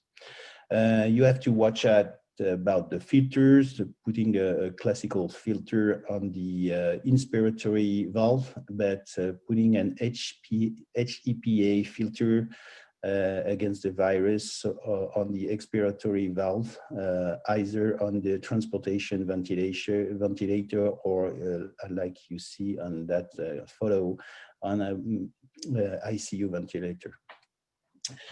So let's go to the next question about the place for a non-invasive positive pressure ventilation. Once again, we still used the NPPV in bi-level, or the BiPAP, like you can say, but only for COPD patients, because of the risk for the healthcare providers regarding the spreading of the virus. So it was not the main oxygen support that we use during the COVID-19 pneumonia, but you can put in your algorithm actually. We use also a very easy to use CPAP device made on a tube and a virtual valves. As you can see, that this is the little green part of this setting, and you can put after a filter with a very low spread of viral particles. We had this setting put under that with the Buciniac CPAP in green, and you see the antiviral filter, then the orofacial mask. And the first publication about this device was made in the northern part of Paris, where they put an entire ward of patients with this device, and put in a prone position, and they are very low need of intubation in those patients, and they decrease the need of ICU beds also. So it was very interesting to use this very small device and easy to use. And again, you can put on this small device on your algorithm for your ambulances and EMS. But of course, in some cases with very critical patients, as soon as you have the criteria, you have to use the mechanical ventilation and put the patients under with intubation and put under mechanical ventilation. So most of the time where we realized the CT scan of the chest, we realized that it was merely classical types of ARDS with posterior disease mainly, and very few part of the lungs to ventilate. But from Italy, we had information about this type of CPAP that they use, but needed a mechanical ventilator. It called it helmet. They are pretty,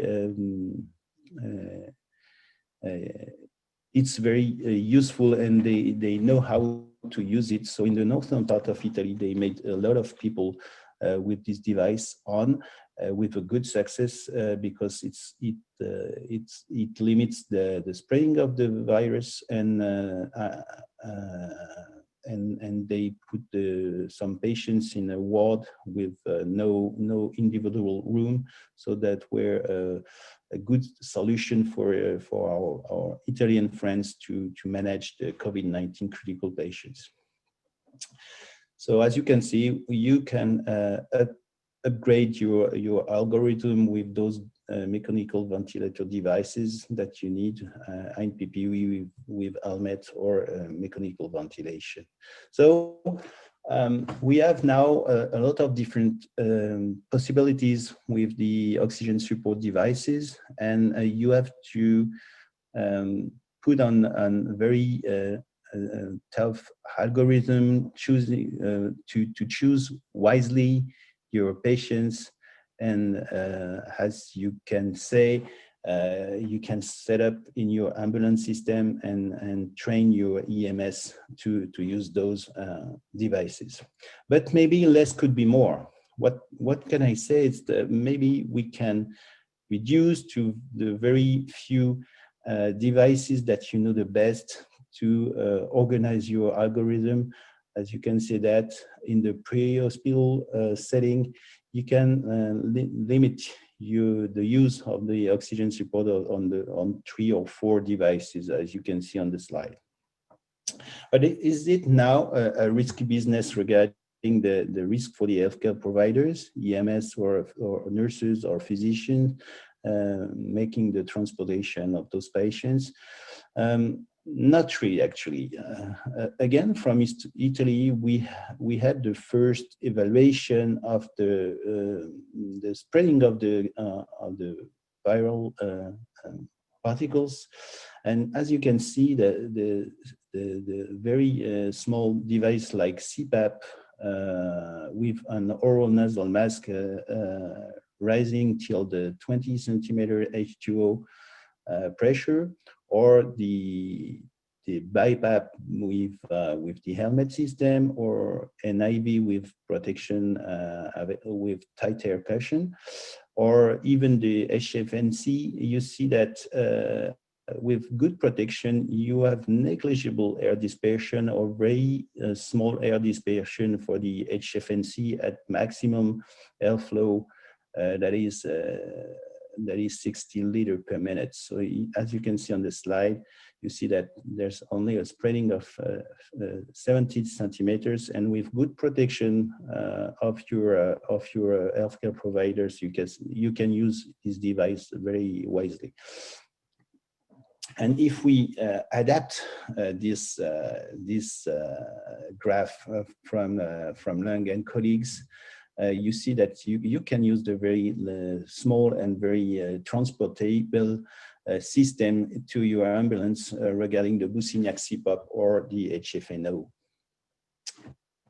Then finally, I will propose you this oxygen support algorithm. We've in red what you can put in your ambulance system, and how you have to train your personnel with very easy to use devices, upgrading from nasal cannula to non-rebreather mask to high flow nasal cannula or CPAP, or both of them, depending on how you train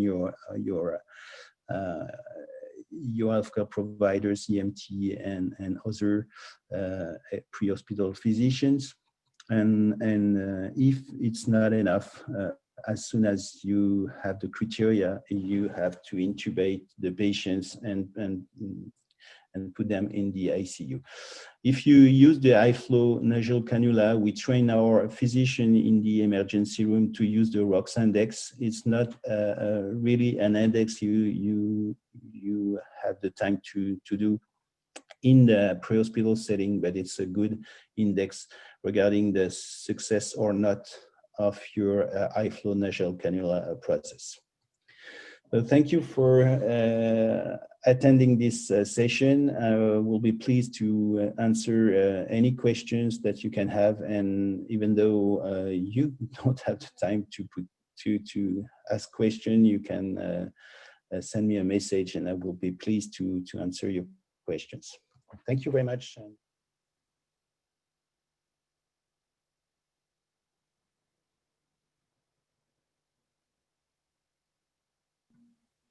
There are two questions for you, Nicolas. Can you hear me? Yes, yes, I hear you. Yeah. First question is about the high flow method. And the question is that if the patient is not distressed, but in need for more oxygenation, can we use the HFNC 50th NRI? I don't know what is the NRI. Yes. Actually, regarding the L type of patients that you can cross in your ER or in your ambulance, pre-hospital ambulance system, it's pretty obvious that you can start with this kind of device because they are very hypoxemic, despite they don't feel as much as hypoxemic as, for example, the pulmonary edema or COPD exacerbation. So they don't feel hypoxemic, but they are pretty hypoxemic with ventilatory rate of more than 30, and most of the time an SpO2 is very down under. So we train our physicians and paramedics to put on the high flow nasal cannula with our ventilators. Thank you, Nicolas. There's another question, very quick, about the intubation. The question is, does intubation can be also aerosol generating procedure? Yes, of course. So if you remember at the beginning of in the middle of the first wave, we have seen some system with some kind of glass protection or this kind of stuff. But very early in the recommendation and guidelines, they ask to provide some protection, and mostly during the intubation process. So we put on some closed mask, for example, especially for this procedure. And we didn't have, actually we had only one infection of all our paramedics team during all the first and second waves. So it's pretty efficient, but especially for this kind of procedure, you have to protect yourself and your healthcare providers. Very quick, I have two small questions. The first one is, are you from the pre-hospital bypassing the ED to take those patients, critical patients, directly to the intensive care? Yes. Yeah. As soon as we need more than the high flow oxygenation, we put directly to the ICU. Can you say that the pulmonary edema is more cardiogenic in this infection? So some scientists they said that in some paper. I don't know, because the heart is very. Actually, I think you have to be aware of EKG modification. If you have a patient who seems to have the COVID-19 pneumonia, but with EKG modification, you have to be aware of the mix between acute coronary syndrome or acute pulmonary edema. And as you said, there were some cardiologists make us aware of the cross possibility between the two organ disease. Thank you very much for the nice presentation, Nicolas. Thank you, Abdel. Yeah, very good. Let's go for the second presentation from another friend, a very good friend like Nicolas and Abdo and Roberto. Is Steve Fotiu, head of the emergency department in, let me see the name, Montebelluna. It's a city close to Venice, in the Veneto region, and I heard that this is the highest number of cases of COVID there in Italy, and he will talk about his experience in the emergency department. My severe COVID-19 patient in the ED. Welcome, Steve. Hello, I'm Steve Fotiu. I'm an emergency physician, disaster medicine specialist, living and working in northeastern Italy. First of all, I'd like to say that I'm honored to participate in this hybrid conference. It's the first time I participate in something called a hybrid conference, but I really like the idea.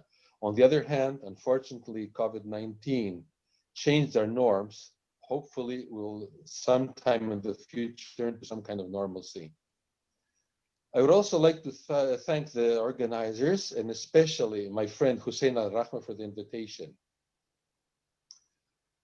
Who knows me knows that I have participated in ECCC for more or less 10 years.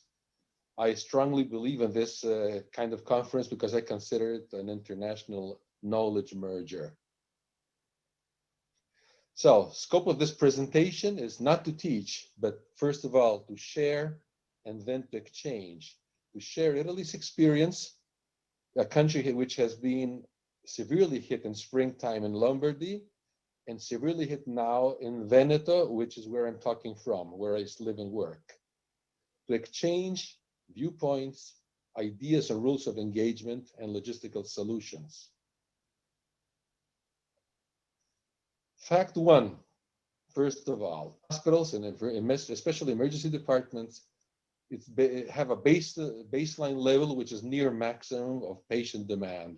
What I mean by that hospitals are usually almost full, emergency departments are usually more than full.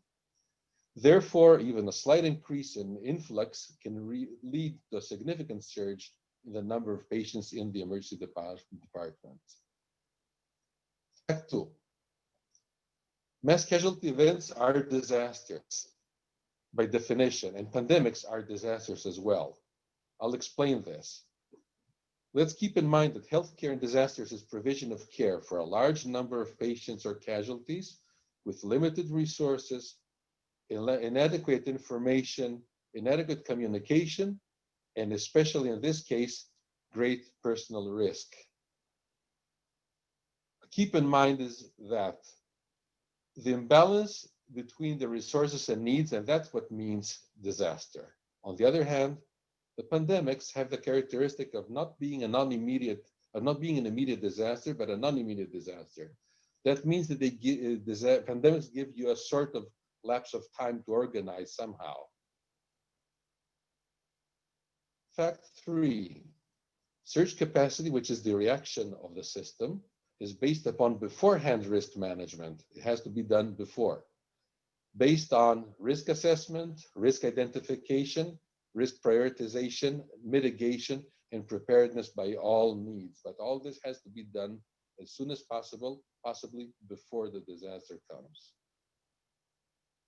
The actual setting here in Italy is a reliable healthcare system with an excellent emergency medical system, and this I'm very, very much convinced. A good experience in facing mass casualties, has experience due to the holy ice mass gatherings, sport events, and so on. On the other hand, the civil protection is highly efficient and has a say in all deemed emergencies with its experience. Though, there are some shortcomings. Different studies have shown, even lately, that the majority of Italian hospitals are not well prepared to manage potential disasters, especially concerning the command and control system and the surge capacity, which are insufficiently implemented. On the other hand, emergency plans, guidelines, and procedures do exist, but training lacks in many hospitals. That makes us think there is a sort of downplaying of the whole problem. The COVID-19 pandemic is characterized by what? First of all, the syndrome of the incognito. It was a novel disease. It still is a novel disease.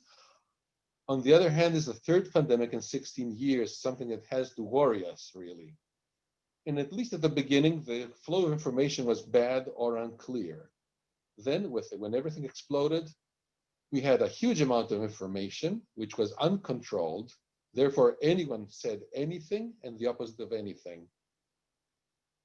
Moreover, many non-peer-reviewed publications appeared everywhere. I don't know how to consider the validity of all of them. And we should consider the big amount of rumors, of conspiracy theories and so on, all over the web and in the scientific community. But what counts most is the world was found, again, unprepared. The emergency department has a certain role. It's the hospital's entrance. Therefore, its search capacity are to reorganize the ED, the emergency department. I mean, shift from ordinary to disaster mode, to consider structural changes, avoiding contacts with ordinary patients, as far as COVID patients are concerned, and get the personnel be used to long time working with PPEs. Considering, moreover, the rapid antigenic swab at entrance, plus the vital signs, if possible, some diagnostic tests like the PALIAS test, which was possible to be performed in the first period, the first wave of COVID, have a patient walk briskly and consider oxygenation saturation. That cannot be done because first, the numbers are very big. Second, we risk to spread the disease around. So we have patients talk longer and try to understand that they have a lack of breath. Then the definition, which is something that has to be done in the emergency department, sometimes with a molecular swab if you have doubts, and I'm going to come back on that. Diagnosis, sedation, initial treatment, and ventilation, which is a must. Ending, swift dispatch to the right department, which are COVID departments or COVID hospitals. What I meant was what I said before. The surge capacity enhancement during COVID-19 in EDs is first to think of the layout. That means to change the architecture with dedicated ingress and egress, space to expand if needed, and creation, if it's possible and where it's possible, of negative pressure rooms. Organization, that means to get the right numbers of personnel, well trained, the use of PPEs, gears, stockpiles, hoping to have everything you need, at least at the beginning, while the bed retrieval should not be an issue. In fact, we have the revival of the bed czars, who are the persons who have to search for the beds of patients. Ending, management, and that's flow charts, timely information of the personnel, the revival of the memorandum of understanding, especially within the hospital, with other departments, and with other hospitals, and with the administration, and team working, which is not only forcible, it's a mandatory, because we have to work shoulder by shoulder among ourselves in the emergency department and with the colleagues in the other departments. Things to bear in mind. First of all, many hospitals have created 2 parallel emergency departments if they had the space and the right numbers of personnel for that. What should be considered is a pre-triage, so we, at least in Italy, in my area, swab patients in the ambulance, just to have the right information as soon as possible. We created separate accesses to the emergency department with dedicated areas for examination and treating, some with negative pressure rooms, no contact with ordinary patients, if that's possible, usually it is. Relatives are sent home and informed by phone about the situation of the conditions of their relatives. This is a problem because psychologically it might be detrimental for the patients and for the relatives. To keep in mind then, the STD postulate, as I like to call it, which is the shield distance time postulate. Theoretically, it's considered to be 1 meter distance from the patient for maximum 15 minutes. I would say the faster the better, the farther the better, because I consider what I wrote down, caveat, the viral load. If you have one or more patients, the viral load increases in that area. We should not underestimate this disease, especially how things are now in this area, for example. So in this pandemic moment, the option is to swab everybody. That's what we really do for any patient, suspect or non-suspect. He takes the antigenic swab because we try to run faster than the disease. Swabs. There are many ways to make a sort of, let's say, find patients who are positive in COVID. Usually we use the antigenic swab, which is good for detection, good for screening. It's rapid, 6 to 15 minutes, depending on the preparation. It's really quite accurate, especially with high viral loads. Well, the molecular CPR is used if we have to confirm the antigenic swab. On the other hand, if we have patients with a negative antigenic, but clinically suspect or X-ray suspect, we do the molecular one. That takes 2 hours and something. So it's slow, but it's very, very accurate. Symptoms of COVID-19, well, any symptoms are possibly present. Flu-like symptoms like muscle ache, cough, sore throat, and so on, headache, tastelessness, odorlessness like in other coronaviruses, high fever, tiredness, lack of breath, obnubilation or confusion, chest or back pain, especially back pain. There's no real explanation about that. Diarrhea, finger lesions, which are usually thrombotic, spot itching, cinemataria. That means there's no reason why you have itching in a certain place, but it's always the same place. And that is one of the last things to subside. And especially in juvenile patients, we have neurological symptoms. Usual clinical presentations could be non-symptomatic when we have by chance detection of, let's say, theoretically non-suspect patients, but these could be spreaders in the time we see them.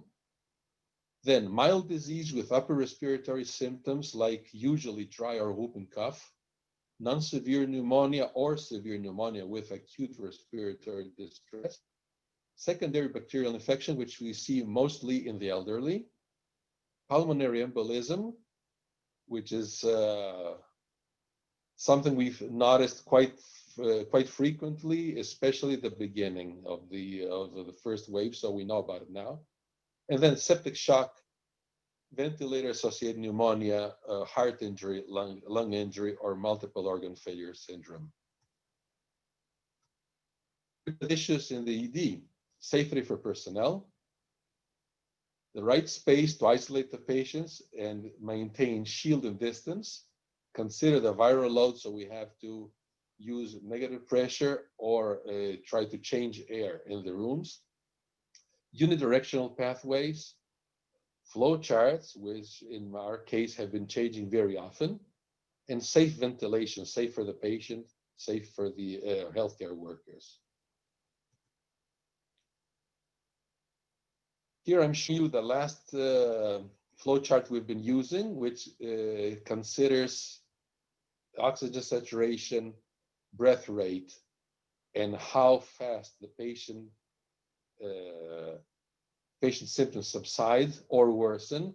In this case, we decide if we go for the semi-intensive care unit or the intensive care unit. Mostly, we must consider also the PF ratio, which is dangerous under 150. I'll tell you that we have seen patients with 50, with 80 PF. And strangely, they were able to still breathe rather normally, at least at the beginning. Treatment. Well, lots have to be said here, especially if we consider hydrochloroquine and its history in the COVID In COVID, it was tried, it was seen that it's somewhat worked, but it was not proved that it would really work. I'll be back on that in a moment. Anyway, the highlights are usually steroids, enoxaparin, antiviral drugs like remdesivir, antibiotics like azithromycin or third-generation cephalosporin. You understand that these treatments are in a rather clear way empiric. About hydroxychloroquine, I must say that talking with my colleagues in infectious diseases, they kind of miss it because they said, at least here in Venice, Mestre, Padova, and so on, that it kind of shortened hospitalization for a couple of days. But many other studies don't agree with that finding. Well, considering the management of COVID in ICU, it much depends on the saturation and the PF ratio and the breath rate. So we could go for NIV for non-invasive ventilation, or decide to prone the patients, and we usually prone the patients, or sometimes intubate the patients. Here, the problem is to choose who are the right people for intubation, and that depends much on age and not only on the conditions. What counts most is to recruit lungs. So we have to ventilate the patient as soon as possible. And so we use our high flow nasal cannula or non-invasive positive pressure ventilation, which could be a helmet or a mask. We should be careful of sterilization for the personnel.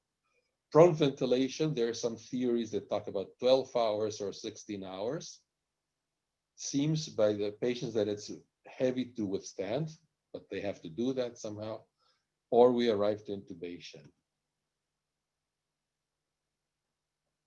The indexes of severity are severe lack of breath, high breath rate which does not subside, obnubilation or confusion, and low oxygen saturation or low PF ratio. Complications, which are things that make us think sometimes that medicine has to be rewritten in the medical books, is this kind of cytokine storm, which is a hyperreactivity of the organism, possibly on a chronic inflammation terrain that's like obesity or diabetes. But the problem is that this regulation of the cytokine function in a hypercoagulative state with endothelial damage, pneumonia, stroke, pericarditis or myocarditis. Exitus usually is the pneumonia itself, pulmonary embolism very often, multiple organ failure, or viral sepsis. This is a concept that not everybody accepts, but I think there is something there because also bacteria and fungi do that too. And we see something strange going on about viral sepsis, but it has to be confirmed somehow. The treatment of COVID is in a multidisciplinary approach. So we talk about treatment with steroids, with anticoagulants, usually low molecular weight heparin, antiaggregants, not everybody accepts that. PPI, usually pantoprazole, antibiotics, as I said before, hyperplasma, and I mean by that the immune plasma. In my region, there is a hyperplasma bank. Not everybody uses it. Not everybody agrees it really works. And antivirals, like hydroxychloroquine, I already mentioned it. I should say that about anticoagulants, there is a sort of lack of consensus about the treatment with heparin, low molecular weight heparin, in discharged patients versus hospitalized patients at a protective dose. And I should say that the emergency department is not the right place for prolonged treatment of COVID patients because of the way it works. It's always beyond capacity. There's a risk of contiguity to ordinary patients when you have lack of space. You don't always have available negative pressure rooms. Time restraints because it's a fast working. And consider that workload in the EDs, emergency departments, influences the hospital workload as well. Anyway, the ED is the right place for diagnosis, stabilization, initial treatment area, while, as I said before, bed shortages should not be an issue. Where are we now? We're a second wave, a third wave is coming up. We don't know that yet. Extreme diffusion of the disease. The weather season is COVID friendly and then is approaching or is already here in some places. The culprit we have is the Spanish flu pandemic, which presented 3 waves. The third wave was better than the second was the worst of all. We don't know how this will work here. On the other hand, in the end of October, we had this kind of pattern. Everything was going up, and this was the second wave after summertime. While stateside, it's not clear whether the second wave, the first wave did ever subside really, because we don't have all that information about all the United States. Concluding,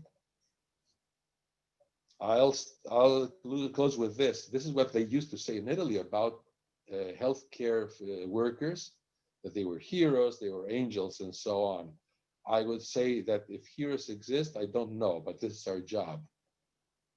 Thank you for your attention. Thank you very much for this very nice presentation showing the experience in Italy.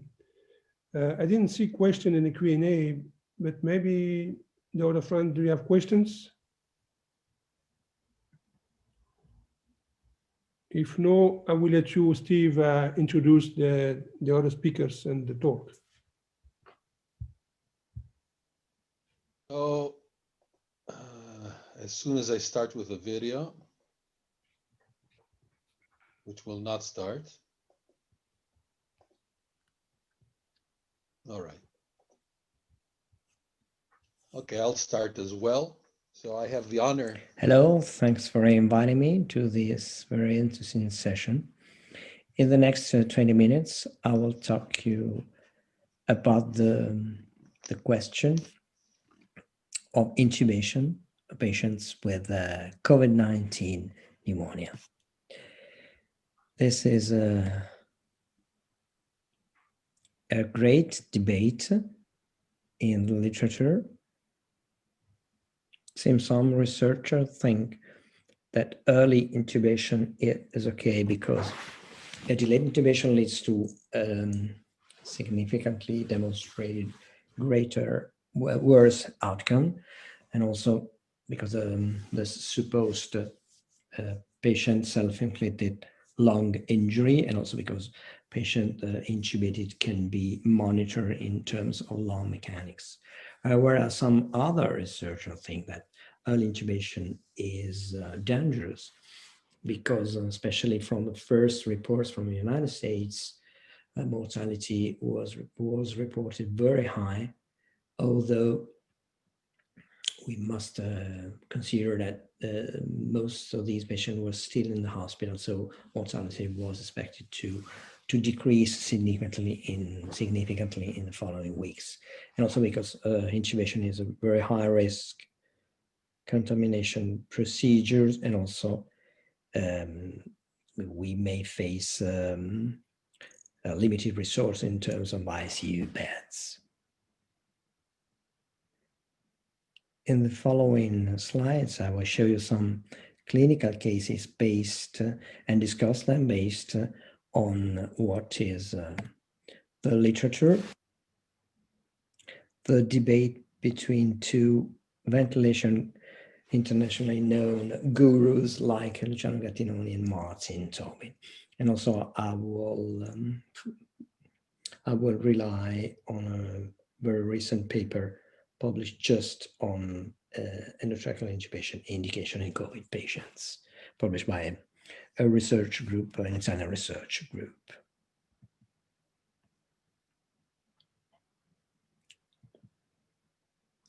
Well, theoretically, endotracheal tubing indication in COVID pneumonia, as in every critically ill patient, should be straightforward because intubation is useful to protect airways, and Secondly, is useful when non-invasive methods of oxygenation fail, that is for a severe hypoxemia, and also is useful when patient is going to fatigue.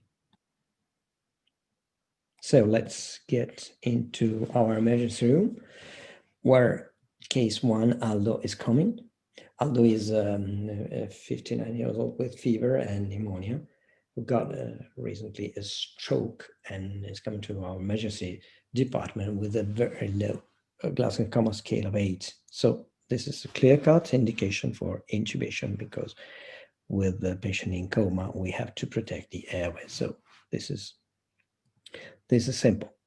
Let's go forward and to case 2 with Mario, 45 years, who's got fever and pneumonia since 9 days, who is on HERMA CPAP since several hours and is showing a very low saturation despite very high FiO2, 70%. His PO2 is very low, notwithstanding the use of non-invasive ventilation with high FiO2. PO2 is 49. So this is another clear-cut indication for severe hypoxemia due to failure of other non-invasive oxygenation tools. So let's go on to case 3. Louisa, 67 years old. She's got fever since 10 days and pneumonia. She also is treated with HERMA CPAP. And her blood gas analysis shows a change in the last few hours. So that pH goes down from 7.48 to 7.42 because PCO2 is increasing from 34 to 41, and also is increasing her respiratory rate. So she's going to fatigue. And this is another clear-cut indication for the tracheal intubation, since this patient is going to fail non-invasive mechanical ventilation and going to respiratory muscle fatigue. So we need the ventilator in order to help her respiratory system to cope with the pneumonia and increased burden of the lung mechanics. But let's now move on to what is in general suggested by the guidelines in terms of endotracheal intubation in COVID patients with pneumonia. That is the PF ratio. In general, it's considered that patients who show a very high degree of gas exchange impairment with a PF ratio less than 150 is considered a good candidate for endotracheal intubation. However, I wanted to point out some PF ratio fallacy with some clinical examples, because if we rely on PF ratio when we consider the severity of our patient and the need for endotracheal intubation, we have to bear in mind its limitations. And so we go on to case 4, Luigi, 72 years. He comes to our emergency department with very low saturation because of COVID pneumonia, 75% while breathing room air. And this is his blood gas analysis showing very low PO2 44, very low saturation. He has then switched to oxygenation with a Venturi mask, 50% of FiO2, and his oxygenation increases very slowly to 49 millimeters of mercury, showing that he has got a shunt as a mechanism of hypoxemia. But if we look at the PF ratio, we see that in the very same patients, the perforation only by changing the FiO2 from 21% in air to 50% with a Venturi mask, the PF ratio dramatically drops from 209 to 98. And this is the first limitation of the PF ratio. That is that PF ratio depends on FiO2. So it may, if the patient has a shunt mechanism, as a mechanism of hypoxemia, the PF ratio significantly decreases as we treat him or her with oxygen. And we have to bear in mind when we discuss the severity of the patient and the indication for intubation. And now let's compare case for Luigi with the following case, who is Barbara, 69 years old. She also has COVID pneumonia, treated with a HAMA, CPAP, both. And they show the exactly same oxygenation, 62 millimeters of mercury, while breathing with the helmet CPAP and with an FiO2 of 60%. So their PF ratio is exactly the same, 103. But they're not of the same severity, because if you look at the entire blood gas analysis, we see that Luigi has got 39 millimeters of mercury of CO2, so here he has a normal ventilation. Whereas Barbara shows a very low PCO2, 29. That means that she is hyperventilating. In fact, the respiratory rate of Luigi is 19, whereas the respiratory rate of Barbara is 28. So the other limitation of PF ratio is that the PO2, which is put in the ratio, depends on ventilation. We have to bear in mind this and evaluate the severity of the patient, not only looking at the PO2 or PF ratio, but also to ventilation, which is expressed by the delta between alveolar and arterial partial pressures of oxygen. The other limitation of the PO2 in the PF ratio is that PO2 depends on the saturation curve of hemoglobin, that in turn depends on the temperature, on pH, and 2,3-DPG.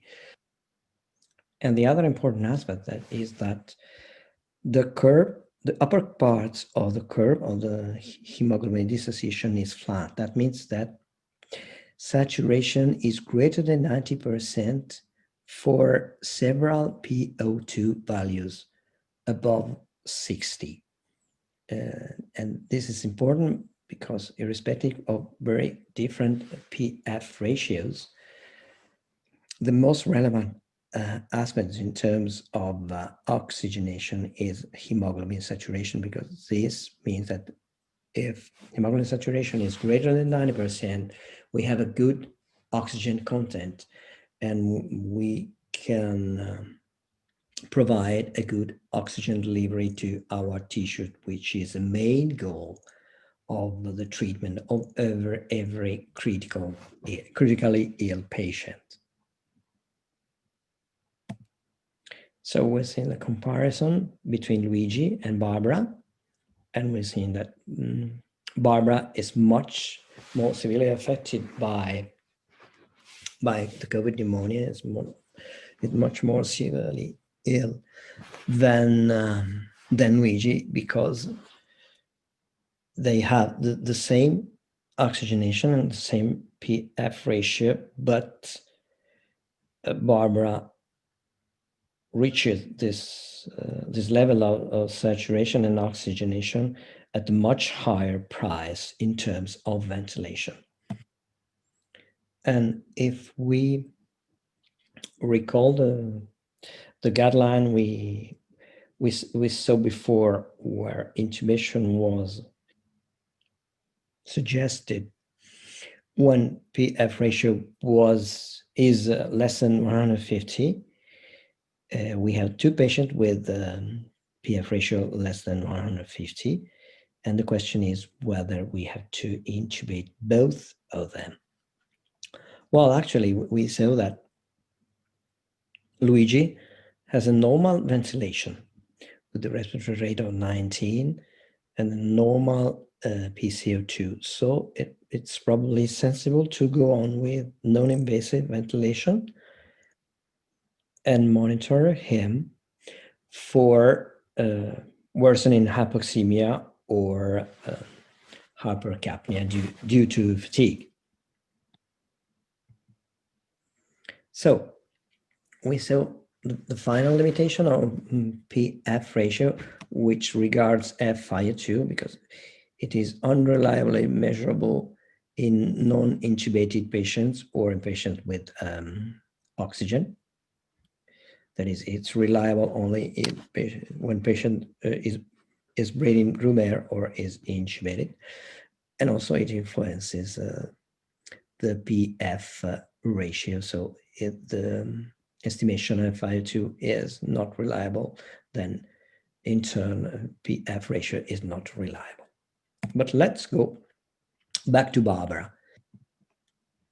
Barbara has a very low PF ratio, much less than 150, but with a rather acceptable PO2 and a rather acceptable saturation. However, she has a very high work of breathing because she has a respiratory rate of 30, and this is the matter of the respiratory effort, which is very debated in the literature, whether it is a risk factor for clinical worsening, deterioration, and intubation or not.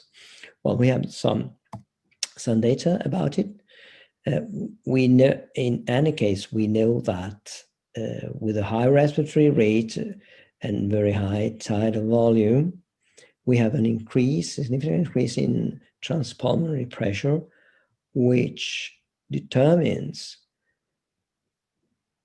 a further lung injury in lungs already inflamed, such as the COVID patient's pneumonia. And also it leads to an increased vascular leakage. So there is a further damage in the interstitial area of the lungs and further impairment of gas exchange. And this is the typical middle zone of the trajectory of patients according to the degree of hypoxemia and atelectasis. In the middle zone of the curve, atelectasis is going to increase, and in the same time, oxygenation is going to decrease.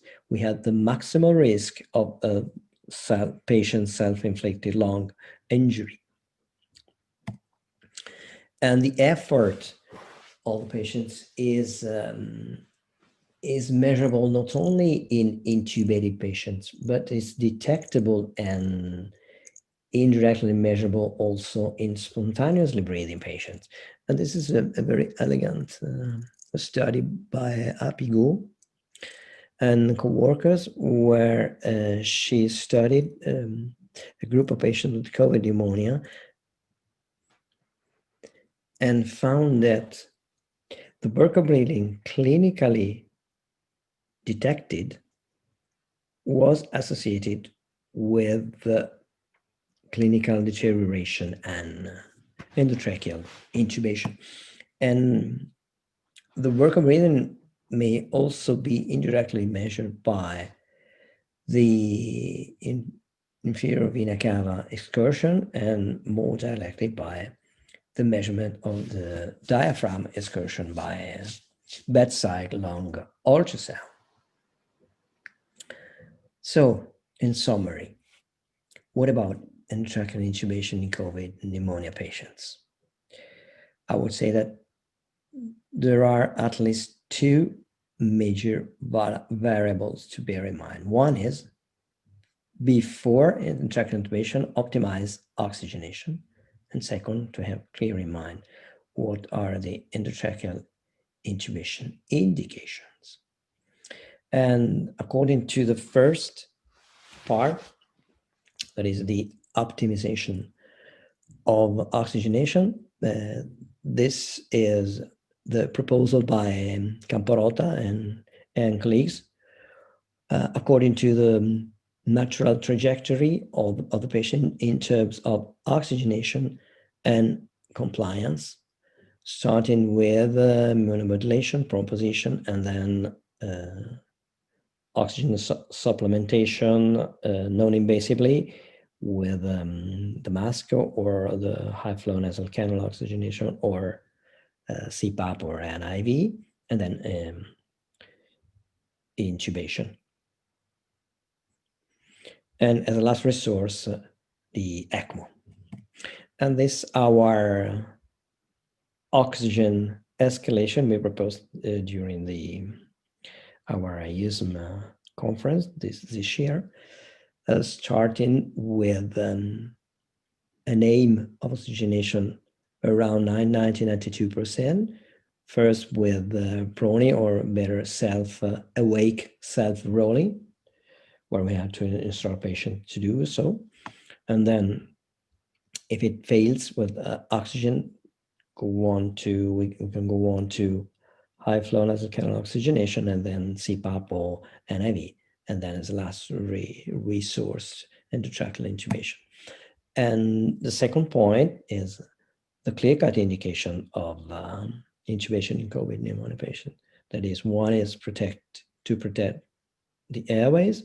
The second is to treat severe hypoxemia, non-responsive to non-invasive oxygenation, that is saturation less than 90 or 92%, and also severe acidemia less than 7.25, decompensated acidemia. And third, the occurrence of fatigue.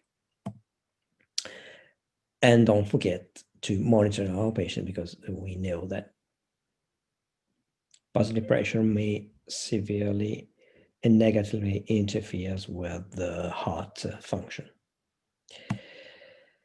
And as a final pearl, use the technology cum grano salis, because even if simple, it might be dangerous. And maybe one day we'll become a master like this. Thank you very much. I'll be very happy to answer your questions. Bye-bye. Anna, scusa, devo rispondere.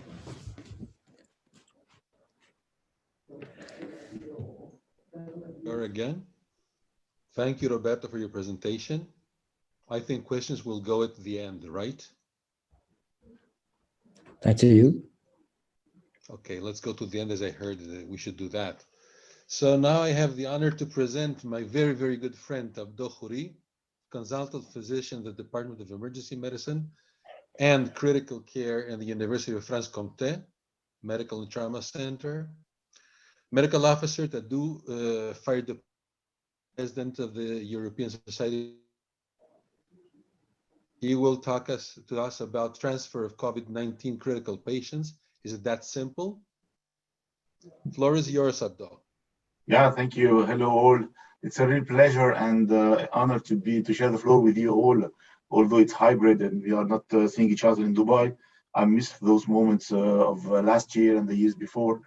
And hopefully in 2021 we can all together gather and see each other again. So thank you for the nice introduction, and thank you for your previous talks. They were excellent. I have nothing to disclose for this talk because I have lots of friends I work with, and I have to thank them for preparing this talk with me. As you all know, the pandemic started last March, and last March, the outbreak, the pandemic was declared. And since that time, since this moment, we have more than 70 million persons infected all over the world, with more than 1.6 million deaths, and up to date today. And if you go to some countries, as in Dubai, we see that in UAE, they were able to quite manage well this pandemic with very few cases regarding to other parts of the world, when we compare to France, for example, with more than 2 million infected. So it's something we're working on, and we're in the summit, hopefully, in the peak of the second wave, and hoping that this will calm down a bit for the end of this year, hoping that we won't be in the flood of this third wave. So as Steve has said, I'm coming from France, a town near, a region near the Swiss border, and a very nice town of Besançon, with a big hospital, tertiary hospital. It's a center, if a trauma center level 1, and also it's referral center for ID and for other pathologies for the region. So we have negative pressure rooms, you have ICU beds dedicated for critical care and for infectious diseases, and we've treated the first cases of COVID before it comes a pandemic. So on the level of the region, we're close to Switzerland, but not very far from Bergamo, where Professor Cosentini comes from. And when in Bergamo the clusters started and the outbreak have started, we were a bit impacted in Besançon, because we have close relationship between my region, which is very industrial, and the north of Italy, the region of Milan and Piemonte, and all this region, because we have lots of companies and lots of industry that have different offices all over Italy, Switzerland, and France, and Besançon region. So we were a bit impacted, but not that much, and we weren't really worried at that time, although we started more or less to prepare ourselves, saying that COVID had came to Europe. But very quickly, some days after the Bergamo cluster and the Bergamo outbreak, we started to have an important cluster in Basel, in Mulhouse, the town near Basel, and with more than 2,000 people were in the church, and more than 1,000 people infected, and it spread all over our region, the eastern France, and all over Europe. And at this time, we were really worried, and we started to prepare ourselves very quickly, and we started to have the first patients coming all over our hospitals in all the region. And so, what were our challenges last winter? Our challenge was the overcrowding, and Steve and have talked about that, and the hospital overcrowding by itself. So when your ED is overcrowded, your hospital become overcrowded, and you don't want to have your hospital crash, because of course, when our hospital was a referral center, and we really needed it to work correct. So what was the solution that our friends and neighbors have done? For example, in Switzerland, they've just, these are their ED, a very nice ED with different sectors, and we have negative pressure room in the ED, which is something very good. But nevertheless, not to crash our system, they've just put tents in front of their ED, in the parking in front of the ED, and they've started to screen everyone. And Steve have explained for the screening that we screen everyone before letting them enter and before putting them in the right pathway, either COVID or non-COVID.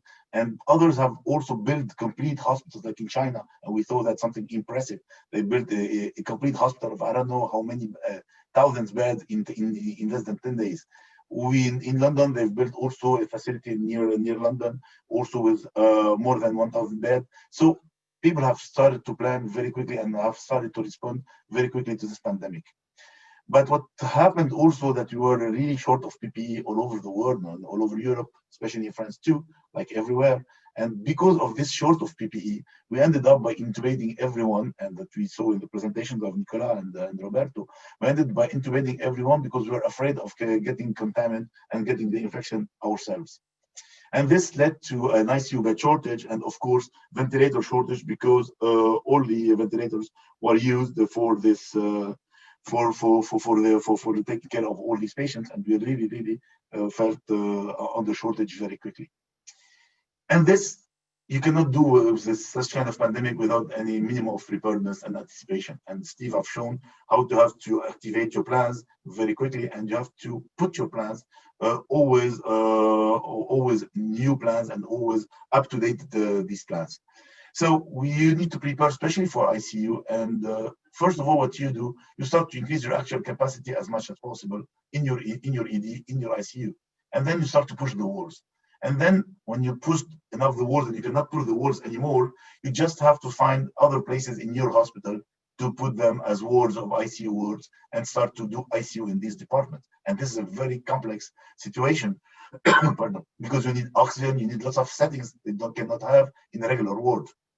And then, of course, you need to find the human resources. Not anyone can do critical care, and it's something different to take care of a patient ventilated, of IRDS patients in prone position. Sometimes some of them have renal filtration and all these stuffs. So it's really hard to do that. So you need to shut down your planned activity and maybe your operating rooms, because the personnel that are in the operating room, anesthesiologists, nurses of anesthesia, and all others, have more or less the competence and the experience to deal with ventilated patients, although they don't do critical care on daily basis, but they are having some knowledges, and they can come and be of assistance to other critical care physicians and nurses.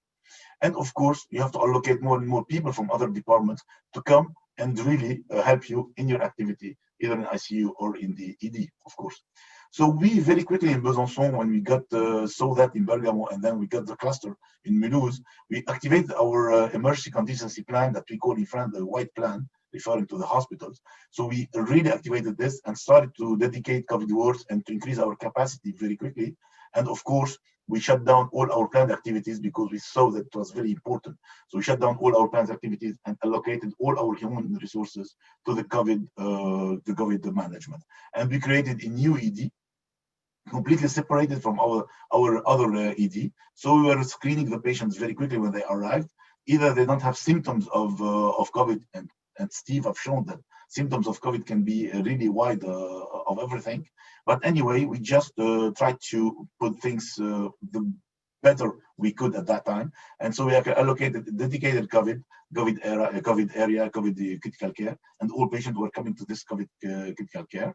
We really worked hard with our radiologists that were able to identify very quickly the patterns of COVID and this ground glass shapes on the scanners. And so we were really able also to very quickly triage these patients in our ED, COVID ED, and then to make them be admitted to the hospital.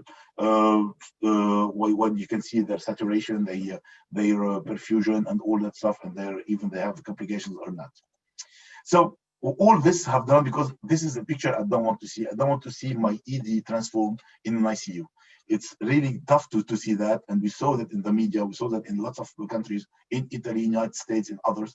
What we tried to do, not to have this picture. We saw it also in the eastern part of France. So what we tried to do is not to have this picture, because why this picture for me? It's really annoying because my personnel in the ED are not really trained for doing critical care on long-term basis. The quality of care is downgraded, and it's really real loss of chance for the patient. So, and also going to lead to overcrowding and more overcrowding, putting more stress on our ED teams, and also having much more dangerosity for the patients coming to our emergency department. So I don't want to see this, and that's why you need to prepare already. And as I told you, you push the walls, but sometimes things are not enough. And we saw it in lots of other areas in France, but also in other areas in my region too. So you have to work on a level of a region and not only in your hospital.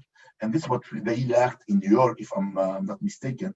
In New York, every hospital have worked by itself, and they weren't having a network overview to transfer their patient from a hospital to another. So all the hospitals were really overcrowded, and they were dealing every hospital by itself.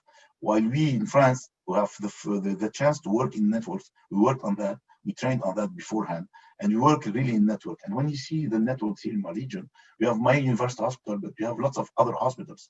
So at first, we tried to do some transfers from peripheral hospitals to my hospitals because we had lots of capacity.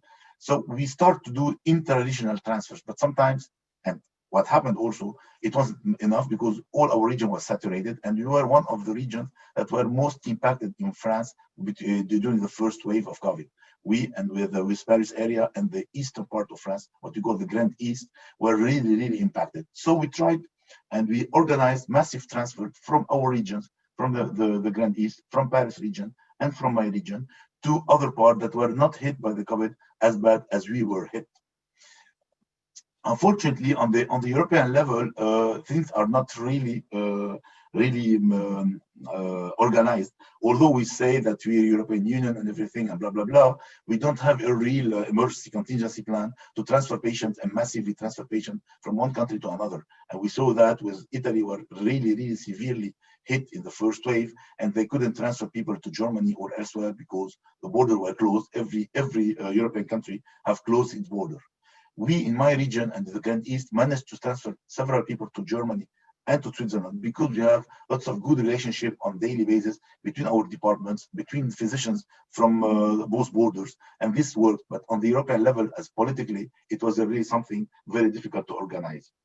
Anyway, you have to transfer, but how to transfer? Have lots of means of transferring, and you have also particularities with these patients. So these patients are really critically ill. They are really, they need lots of care. They need to be ventilated with a specific modes of ventilation, with high PEEP, with high lots of things. So it's not easy to transfer all these patients. And we use lots of things to transfer these patients. We use the trains, and we have the trains, high-speed trains in France.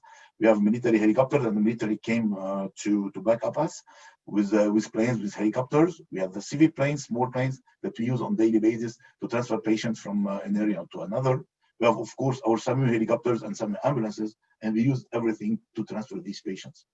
From Paris and the Grand East, they use the trains. And the train, the mission was called Chardon. And it was 10 ICU trains that they created completely. And they transferred more than 220 patients with all over 15 days. And they really big, massive transfer. They published them in the French Journal of Emergency Medicine. And this patient that you see in this train, not that easy to put people in the train, but we managed to do that and to put them in all the cars of the train. And you see the preparation that it took to prepare the train to go to a city to bring the patient and then go back to another city to offload these patients in another city. And you see that it's not easy to enter in the train, as you can see here, not easy to enter in the train because the doors are very small and are not really prepared and done for this purpose. And in the train, you are still caring of all these people like in intensive care. And then when you arrive to another city, people were waiting for this. So it was a really massive transfer, and lots of people were involved in that, and lots of human resources, and it took days to organize all this. But this cannot be improvised like that. This was possible because we trained 1 year before, because 1 year before, Professor Carly from Paris have got the idea to say, if you have any kind of mass casualties in the city and the city is overwhelmed with the casualties, we can prepare a train and go and take this patient from the city to another city by the train. Why the train? Because this train, it goes into the city. You don't need airport, you don't need huge logistics. You just put the people in the train.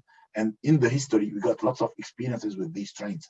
So last year in May 2019, we've trained on that. We've trained on all the aspects on how to prepare your patient to go into the train. What do you need in the train? And we even had an OR in the train with a ECMO facility. So we are really equipped to be able to go all night long or several hours in the train as if it's in a moving ICU, a mobile ICU. But also from the airport, they've done massive transfers with the planes, with the military planes, with the helicopters, and also with our ICU plane, our military ICU plane in France. We have a military ICU plane with a OR here, and you can just put it between, you can take in it, between 2 and 12 patients, depending on their severity and depending on the configuration of the plane that you're doing with or without OR.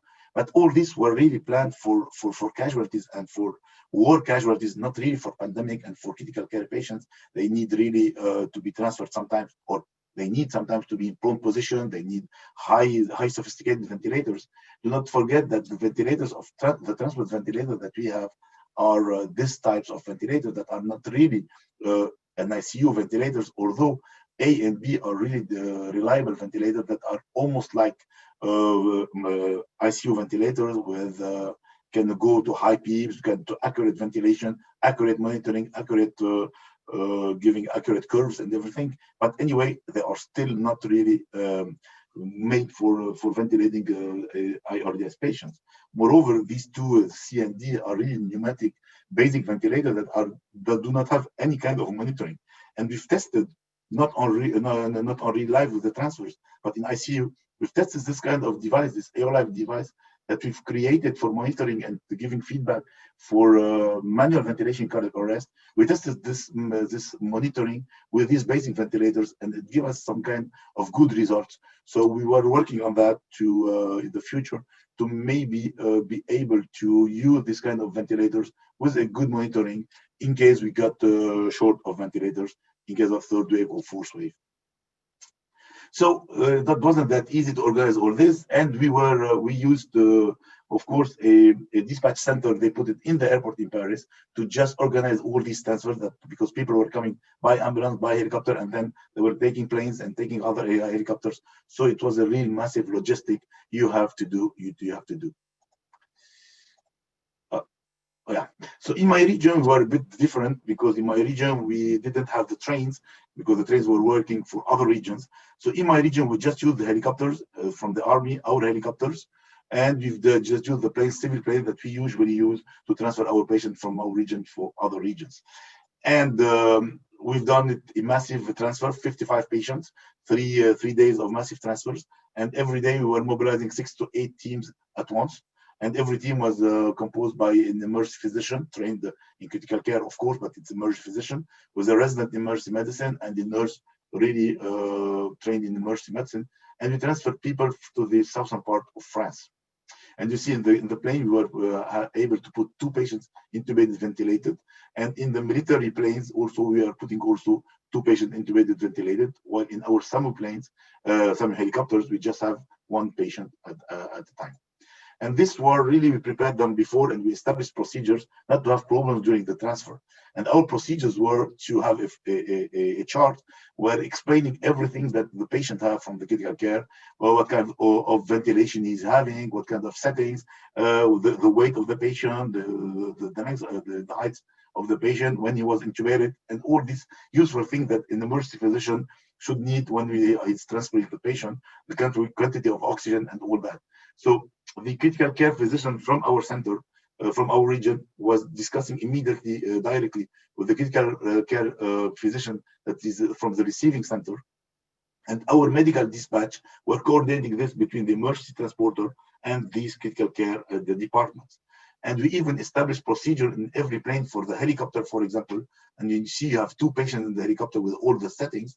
So we explained to our doctors and to our teams how they should work in this environment and how they should put all the devices and the resources and the material that we have, the ventilator, the electric syringes, everything, to put them into the helicopter and how to behave in the helicopter. And so everyone can know what to do, and from the oxygen, from the ventilation, from all the aspects. And the same from the plane, and how to get in the planes, because these planes are not really designed for doing transfers of critical care patient.